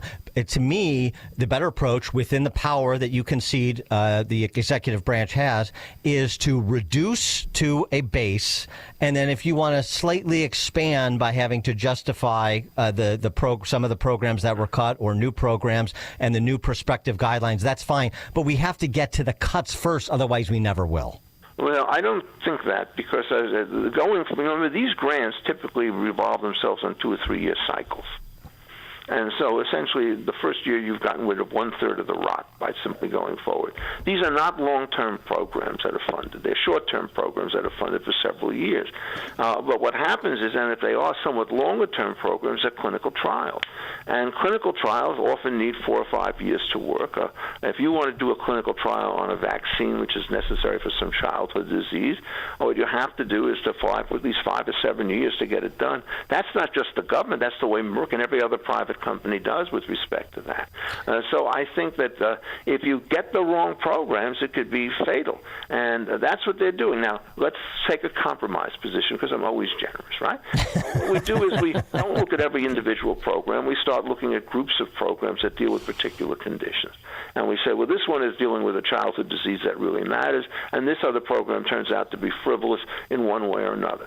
So I do think you could do some bunching in order to reduce some of the stuff. But I'm worried about the fact that these characters are not thinking hard enough about what it is that they do it. I've said this about the Biden administration, which is, when they wanted to wreck something, they could really wreck it. And when you wreck it, you could wreck it in a day, and then it takes years to try to put it back together again. I think, in effect, that Trump runs a real political risk, because when you hear stories like this coming from more conservative sorts of people, what it's going to do is make his own base a little bit more uneasy than it ought to be. And he's riding high now on many issues, and I think he's done right on many issues. But this one, I basically think, having spent too much time in universities perhaps, that there are some things that are done which are very good and some things which are really silly. Biden was terrible on this. I don't want Trump to be less terrible when he could even be better than he is. Professor Richard Epstein, James Parker Hall, Distinguished Service Professor, Emeritus of Law, Senior Lecturer at University of Chicago. Professor Epstein, thank you as always. Appreciate it. Oh, it's always great to have nice to have a sparring match, okay? Yes, for sure. Thank you so much. And he joined us on our turnkey.pro answer line. Listen to podcasts of Dan and Amy from the AM 560 mobile app. Download it today at 560theanswer.com/mobile. If you own or run a business and you listen to AM 560, you might not realize that the conservative programming that you enjoy is supported by advertisers. Our loyal listeners love to do business with the advertisers they hear every day on AM 560.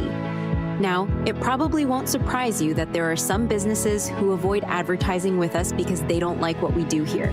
And that's okay, because our audience wants to support businesses that support what we do and think like we think. We would love to have you join the list of successful companies who are already reaching new, like-minded customers. Most AM 560 advertisers have been here for years for one simple reason: they get results. Join our efforts to make a difference in the lives of our listeners who are passionate about supporting our great family of AM 560 advertisers. To learn more, just visit 560theanswer.com/advertise. That's 560theanswer.com/advertise. Hi, it's Mike Gallagher inviting you to join me on the Patriots Alaska Cruise this summer, along with Larry Elder, Joe Piscopo, Jennifer Horn. Enjoy Alaska's breathtaking beauty like never before. Text the keyword travel to 94878 to reserve your stateroom today. This luxury trip is your chance to experience majestic scenery, patriotism, adventure. We sail August 16th through the 23rd. Reserve your stateroom today. Text travel to 94878. That's travel to 94878. If you're living with dry age-related macular degeneration or dry AMD, you may be at risk for developing geographic atrophy or GA. GA can be unpredictable and progress rapidly, leading to irreversible vision loss. Now there's something you can do to slow it down and get it going slower. Izervay is proven to slow GA progression. Izervay gets GA going slower. Izervay or avacincaptad pagel is a prescription eye injection used to treat GA. Don't take it if you have an infection or active swelling in or around your eye. Izervay can cause eye infection, retinal detachment, or increased risk of wet AMD. Izervay may temporarily increase eye pressure. Your vision may be impaired after an eye injection or exam. Don't delay. Ask your doctor about Izervay today. Izervay gets GA going slower. Visit Izervay.com. That's IZERVAY.com. AM 560, The Answer. I think, not to be immodest, I'd hate to do that, but what? I think I deserve an honorary doctorate of law from University of Chicago for holding my own with Professor Epstein. Wow, okay. I mean, honestly, I'm not. There's no bigger fan of Richard Epstein than me. I mean, he is one of the great legal minds of the last 50 years at least, seriously. Yes. So this is why it's always a pleasure to have him on the show. That was fun. Yep. All right, coming up on Chicago's Morning Answer. The Trump administration should lay down the law to the Europeans. I think J.D. Vance filled that task. Justin Logan from the Cato Institute at 8:38. And another chapter to the book, Why We May Never Lose Another Election, thanks to an SNL skit. But now let's head into the newsroom. Here is Mike Scott. 2 degrees above, 8:33 is our time here in Chicago. Devastating weekend flooding. Blame for about a dozen deaths, almost all of them in Kentucky. Elsewhere, tornado outbreaks in Mississippi and Alabama. European leaders holding an emergency summit in Paris over Russia's war against Ukraine. The news comes after President Trump spoke with Russian President Vladimir Putin about negotiating an end to the war. I think he wants to stop fighting. I see that. We spoke long and hard. Steve Witkoff was with him for a very extended period, like about 3 hours. I think he wants to stop fighting. The IRS is reportedly set to lay off thousands of employees as soon as this week. This would come at the busiest time of the year for the tax collecting agency. The boil order has been lifted for all Skokie Water customers after a large water main break on Friday morning. Hundreds of people protested outside Lurie Children's Hospital on Saturday over the hospital's decision to pause so-called gender-affirming surgery. We can receive gender-affirming hormones and puberty blockers, but if they're willing to take away top surgery, which is such a pivotal part. Lurie Children's Hospital saying it will continue, as you heard, to provide some services. Some activists believe if Lurie maintains the stance favored by the White House, other hospitals and clinics will follow. Chicago sports. Cubs spring training opener against the Dodgers is this week. Former White Sox All-Star Bobby Jenks has been diagnosed with stage 4 stomach cancer. College hoops, Northwestern falls apart. The second half, a dismal second half, and a loss to Nebraska, 68-64. The news service of the Chicago Wolves. Join the Wolves for faith and fellowship. Saturday night at 7 against the Iowa Wild. Tickets available at Ticketmaster.com. A check of traffic and weather on the way next on AM 560. On March 4th, President Trump will make his first address to a joint session of Congress of his new presidency. Mr. Speaker, the President of the United States. And AM 560 The Answer is throwing a watch party, and you're invited to join us for dinner at the Meridian Banquets and Conference Center in Rolling Meadows. Enjoy dinner before the speech, and then watch the speech with AM 560's Dan Proft, Amy Jacobson, and Sean Thompson. Tickets are on sale now at 560theanswer.com/watch. Sponsored in part by Attorney Stephen A. Leahy at Opum Tax Advocates. Don't miss In Grace with Pastor Jim Scudder Jr., now heard on Sunday mornings at 7:30. Tune in and find hope as Jim Scudder explores God's Word and His world each Sunday morning right here on AM 560, The Answer. Hey, Carl Jackson here for Dennis Prager. While Dennis Prager is recuperating, we know you miss your daily dose of Dennis. That's why Pragertopia is giving you a special gift. Right now, Pragertopia members can hear the best 2 hours of Dennis's favorite segments from as far back as 2010. On Monday, you can hear the Happiness Hour. Life, liberty, and the pursuit of happiness. That's what I'm about. Tuesday is Celebrity Guest Day. Donald Trump Jr. is in the studio with me. On Wednesday, it's the Male-Female Hour. I really do wish there were a way to ascertain the number of marriages that this hour has helped. Thursday, the Ultimate Issues Hour. Not having ultimate issues clarity is like having a map, but you don't know where you're going. And Friday is Open Lines. Feel free to ask me anything about me, about you, about life. So if you're missing your daily dose of Dennis, go to Pragertopia.com and hear all your favorite segments along with lectures, celebrity interviews, and his famous Torah teachings and more. Get your daily dose of Dennis at Pragertopia.com, Pragertopia.com. So how's the separation going? Are you guys able to work things out? No. I think we're headed for divorce. That sucks.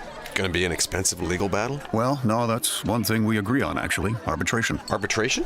Like mediation? Sort of, but better. We'll have a firm decision. Oh, that's easier. Who's your arbitrator? Bert Hochberg. That attorney at Schiller, DeCanto, and Fleck? Yeah, senior partner. Comes highly recommended. Are you facing divorce or a family law issue? Burton S. Hochberg offers arbitration services, a dispute resolution process that will save you time, money, and the complexity of litigation. Let Burton hear and resolve your claims with choices that best suit you and yours. To discuss discuss, call Bert directly. Or even better, have your attorney call Bert at 773-255-6150. That's 773-255-6150. Again, 773-255-6150. No one knows arbitration like Bert Hochberg. Why go through a difficult divorce? Call Bert at Schiller, Ducanto, and Fleck, Chicago's preeminent family law firm since 1981. Signature Bank is Chicago's fastest-growing independently owned business bank. It's a bank where relationships still matter. Signature Bank knows your name and your story. I'm Dan Proft, and I know this because Signature Bank is my business bank. Hi, I'm Paul Jenkins, owner of Bancroft Architects and Engineers, a service-disabled veteran-owned small business providing design solutions for clients, including the VA. When looking for a trusted banking partner, Bancroft was lucky to find that partner in Signature Bank in 2015. With Signature, personal service goes beyond a login and a PIN number. My staff and I have the comfort of knowing that we're dealing with real people who know our business and care about us as individuals. Signature helped finance our new state-of-the-art facility, and Bancroft looks forward to further expanding business opportunities for disabled veterans and historically disadvantaged communities. Signature Bank is looking for their next success story. To learn more about turning your business vision into reality, visit signaturebank.bank. Signature Bank, helping local businesses succeed.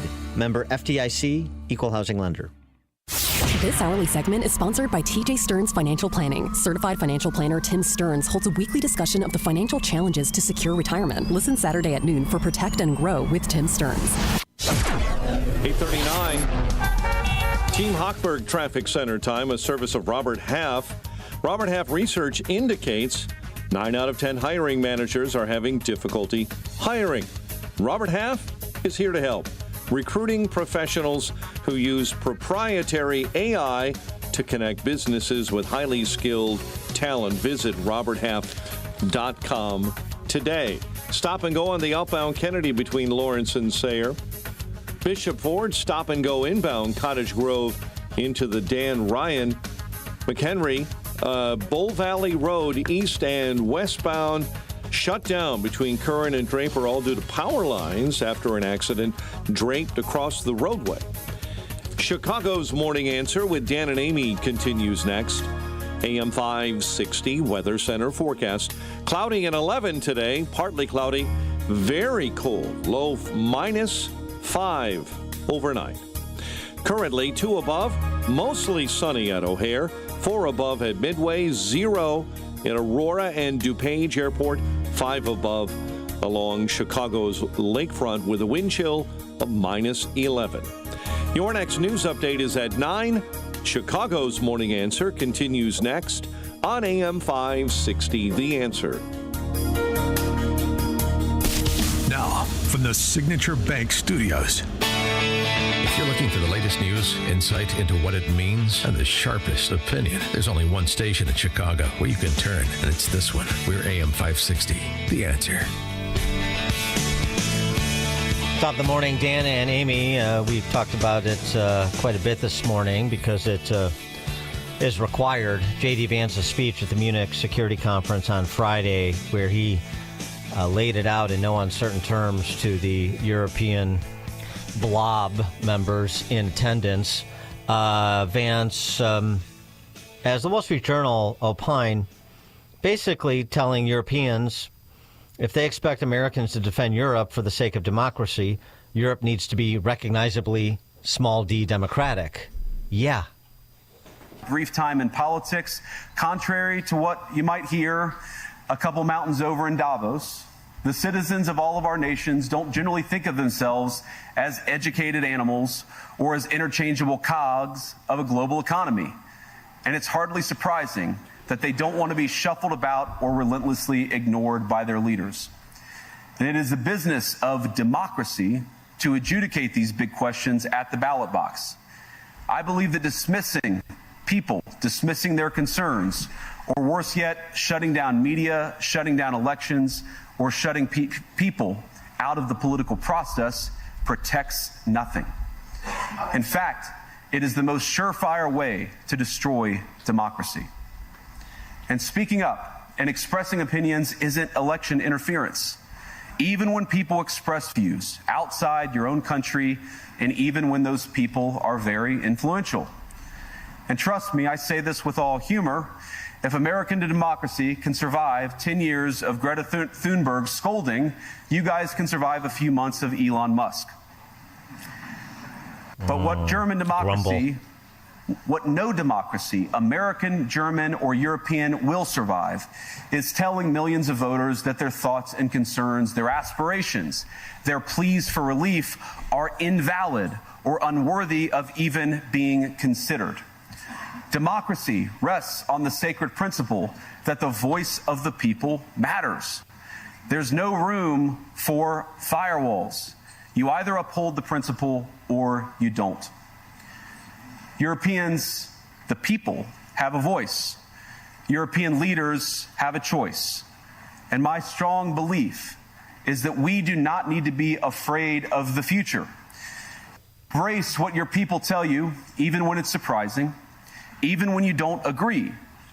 And if you do so, you can face the future with certainty and with confidence, knowing that the nation stands behind each of you. And that, to me, is the great magic of democracy. It's not in these stone buildings or beautiful hotels.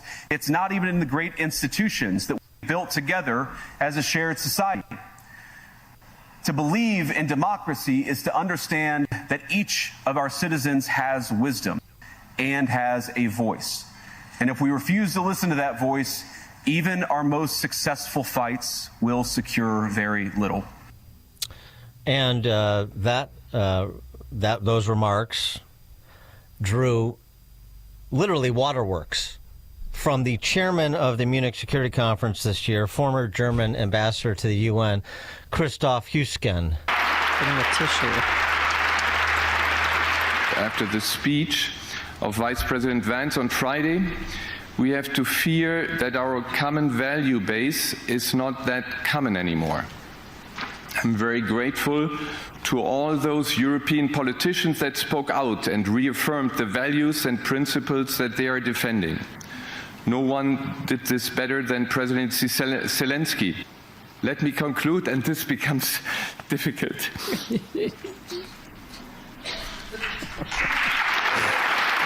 Does his wife come and save him? Oh, brother! I mean, if you didn't think the Europeans were soft before, good grief!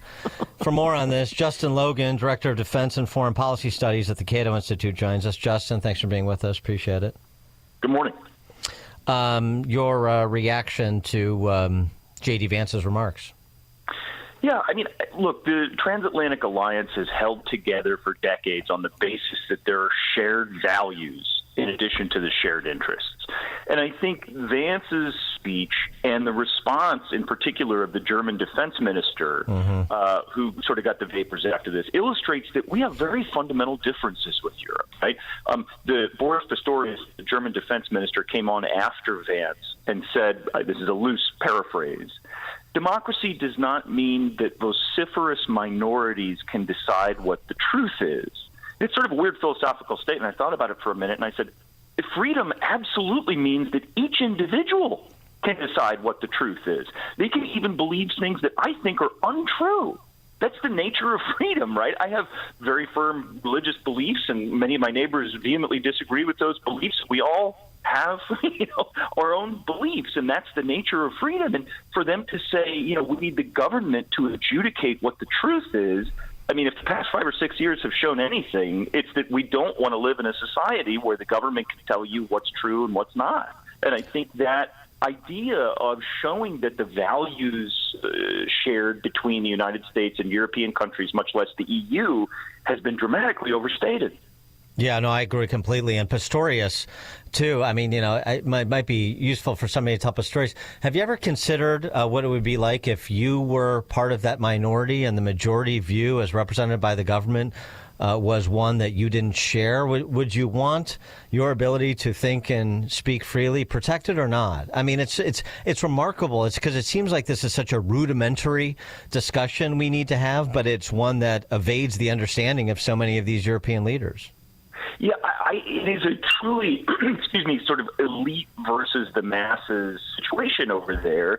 And I think, look, Germany is a particular example, right? There were all sorts of draconian restrictions put on speech in the wake of World War II, which understandable, right? If you're thinking 1949, 1950, you've just seen two really bad movies in the form of World War I and World War II. And so maybe we don't want to spin things back up. But the idea is that, National Socialism or sort of violent anti-Semitism is going to resurge in a place like Germany today just strikes me as totally fanciful. And so what they're doing is they're using these government powers that were granted in a period of extreme need, arguably, and extending them permanently into the future to cover things that were never envisioned by the restrictions that were put on free speech in Germany after World War II. So this is a sort of traditional story of government taking the power, and good luck getting it back from them once they get hold of it. Well, do you think J.D. Vance's poignant speech in Munich is going to change anything when it comes to free speech in Europe? Well, we always have this cycle where the Americans say, something provocative and say, the Europeans should take the lead on security in Europe, or we actually think free speech should be free. And then there's this media cycle where, we talk about these things and the Europeans sort of, rend their garments and agonize over things, and little changes. So I think the question is whether the administration keeps the pressure on and says, look, our values are these, our interests are these, and as you fit in with those, great. And as you don't, that's fine too.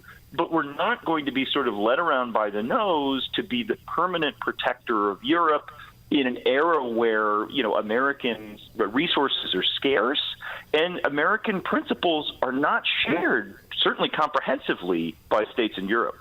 Well, the other thing I thought was really curious, it's lost in the waterworks, but that bedwetter, Christoph Huskin, invoking Zelensky as some sort of philosophical godfather when it comes to discussions of democracy. First of all, I don't really think, based on my knowledge, Ukraine fits the bill. And secondly, really, you're deferring to Zelensky in terms of what it means to be a Western European democracy? Right. There's been a certain sort of fairy tale or cartoon narrative where, Ukraine has the white hat and Putin has the black hat, and this is a story of ultimate good versus ultimate evil. People do that during wartime, but the Europeans have sort of turned it up to 11 here. Zelensky's liberal democratic credential was spotty, let's say, before the war started, and then after the war started has deteriorated in a very predictable way, right? It's hard for freedoms to endure when you're fighting war, against an army on your own territory. So things like canceling elections, things like shutting down opposition news outlets, et cetera, et cetera. And I think the Europeans have just made this, again, sort of cartoon or fairy tale narrative on this subject in a way that is emotional, right? It is the case that the Russians have invaded Ukraine and done tremendous amount of violence to civilians and infrastructure in Ukraine. But international politics is a messy, muddy business. And, particularly for the Americans, this is all going on thousands of miles away. So we should be careful and judicious in our judgments and not get sort of hopped up on these morality plays. Well, the other thing, and the Wall Street Journal, even agreed on this point amid some criticisms of Trump and Vance. The Ed Board wrote, in general, Europeans are glumly conceding the Trump team has a point, at least on Ukraine and defense matters. Macron is convening an emergency summit of key European leaders this week to discuss their approach to Ukraine talks. You want to take the lead, or you want to be considered a serious partner in peace. Well, then come up with some concrete proposals and ideas, ramp up defense spending, and help us end the war in Eastern Europe. Yeah, there's been this sort of, again, garment rending and all of this stuff about, whither Europe, right? Where is Europe's influence? But the reality is power is the currency of international affairs, for better or worse. And Europe has a power deficit, right? European states or the EU or however you want to construe Europe, they could very well be leading on this conflict if they had more material power. And the fact that they don't, is reveals why they have so little influence. So I think, for better or worse, Macron has been beating this drum for going on a decade now, and everybody in Europe hates the French in his own way. At some point, they're going to have to sort of come to the realization that Macron has a point, right? Either we need more power so we can have more influence, or we should just shut up about it already. And I think that attitude should pervade Europe, right? There's a choice to be made here. If you feel like your influence is too small, then you need to do more in terms of your material power. And historically, that decision has not been made to my satisfaction in the right direction on Europe's part. But who knows? Maybe this time will be different. Justin Logan, Director of Defense and Foreign Policy Studies at the Cato Institute. Justin, thanks for joining us. It's a pleasure. Thank you. And he joined us on our turnkey.pro answer line. There's only one radio show in Chicago talking about today's biggest stories and telling you what they really mean. That show is this one, Chicago's Morning Answer on AM 560, The Answer. Wesley Financial Group is not a law firm. If you own a timeshare, don't miss this public service announcement from Chuck McDowell, founder of Wesley Financial Group. If you receive an unsolicited phone call or mail piece to discuss selling, renting, or especially canceling your timeshare, don't fall for it. If you really want out of your timeshare, hang the phone up immediately or throw that mail piece in the trash and contact your timeshare resort or Wesley Financial Group for assistance with your timeshare. As the only Inc. 500 timeshare cancellation company, our knowledge, experience, and results has made Wesley a trusted resource for over 40,000 families we've helped get out of their timeshare. Give us a call, and I'll send you our Timeshare Exit Information Kit free with the straight facts about your timeshare and all of your options for cancellation. Call for your free info kit, 800-839-8484. 800-839-8484. 800-839-8484. The words you are about to hear are taken from letters sent in by members of the Trinity Debt Management Program. Dear Trinity, today I'm making my final credit card payment. Before I came to you, I was in a constant state of anxiety and panic, but now there is hope for my family's financial future. Working with Trinity made me understand that I'm not alone. You really do help people. Your kindness will never be forgotten. Without Trinity's support, I would not have achieved my lifelong goal of becoming debt-free. We saved a lot on interest and penalties, of course, but the reward was the gift of human kindness. Trinity has carried me through a very difficult time in my life. You're amazing. I used to feel so anxious and hopeless. Now I feel grace and peace. God bless Trinity as you continue to help others become debt-free. If credit card debt has you down, call Trinity at 1-800-990-6976. That's 1-800-990-6976. If you're getting divorced, you need to call Team Hochberg, your trusted local lender. Marcy, 38, homemaker, no income, with 3 kids under 10, recently filed for divorce. Marcy's soon-to-be ex needed the equity out of their marital home to purchase a new home, so Marcy called Team Hochberg after being told by other lenders she couldn't refinance until the divorce was final. Wrong. I helped Marcy refinance with her parents co-signing because she didn't have a job and wasn't receiving child or spousal support. Let's review. Marcy needed to refinance her soon-to-be ex off the mortgage and give him half the home's equity to buy a home and was told it couldn't be done. And I helped Marcy refinance. If you're getting divorced and want mortgage advice from a lender who can empathize with your situation, give us a call now at 855-563-2843 or visit 56david.com. That's 855-563-2843 or visit 56david.com. Lower.com, equal housing lender, and MLS 112-4061. Hi, I'm Ken Mariotti, owner of Woodland Windows and Doors, a third-generation family-owned business since 1969. We know you're bombarded by choices when shopping for new windows or doors, so we're inviting you to experience the Woodland difference. For decades, we have been transforming living spaces with Marvin Windows, a fifth-generation family business. Marvin replacement windows have been known to increase the warmth of your cold rooms by 10 degrees. Think about that, 10 degrees warmer. When you welcome Woodland into your home, you will get a product expert to transform your living spaces, full-time, dedicated professional installers that you can trust in your home, along with the best products like Marvin.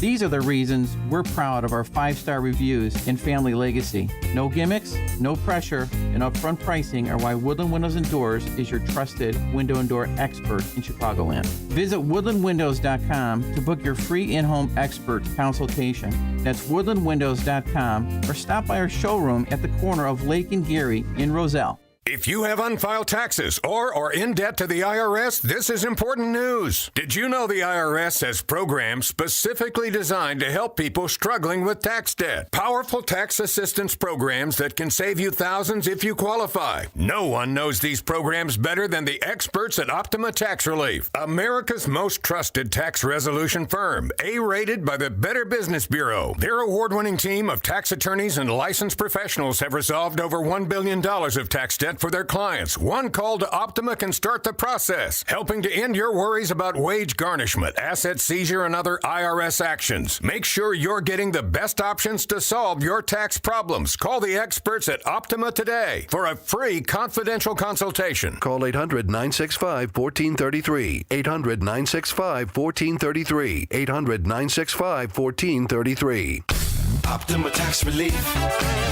Some restrictions apply. For complete details, please visit OptimaTaxRelief.com. The words you are about to hear are taken from letters sent in by members of the Trinity Debt Management Program. Dear Trinity, today I'm making my final credit card payment. Before I came to you, I was in a constant state of anxiety and panic, but now there is hope for my family's financial future. Working with Trinity made me understand that I'm not alone. You really do help people. Your kindness will never be forgotten. Without Trinity's support, I would not have achieved my lifelong goal of becoming debt-free. We saved a lot on interest and penalties, of course, but the reward was the gift of human kindness. Trinity has carried me through a very difficult time in my life. You're amazing. I used to feel so anxious and hopeless. Now I feel grace and peace. God bless Trinity as you continue to help others become debt-free. If credit card debt has you down, call Trinity at 1-800-990-6976. That's 1-800-990-6976.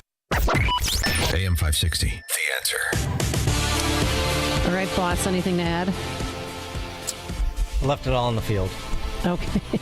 Have a wonderful President's Day. A lot of people off today, so enjoy. And happy Trump Day. Thanks to Justin Kosick and Quinn McCarthy. We're back here bright and early tomorrow morning at 5 a.m. 4 degrees right now, going up to a high of 11. It is now 9 a.m. WIND, Chicago. Getting Russia to stop attacking Ukraine.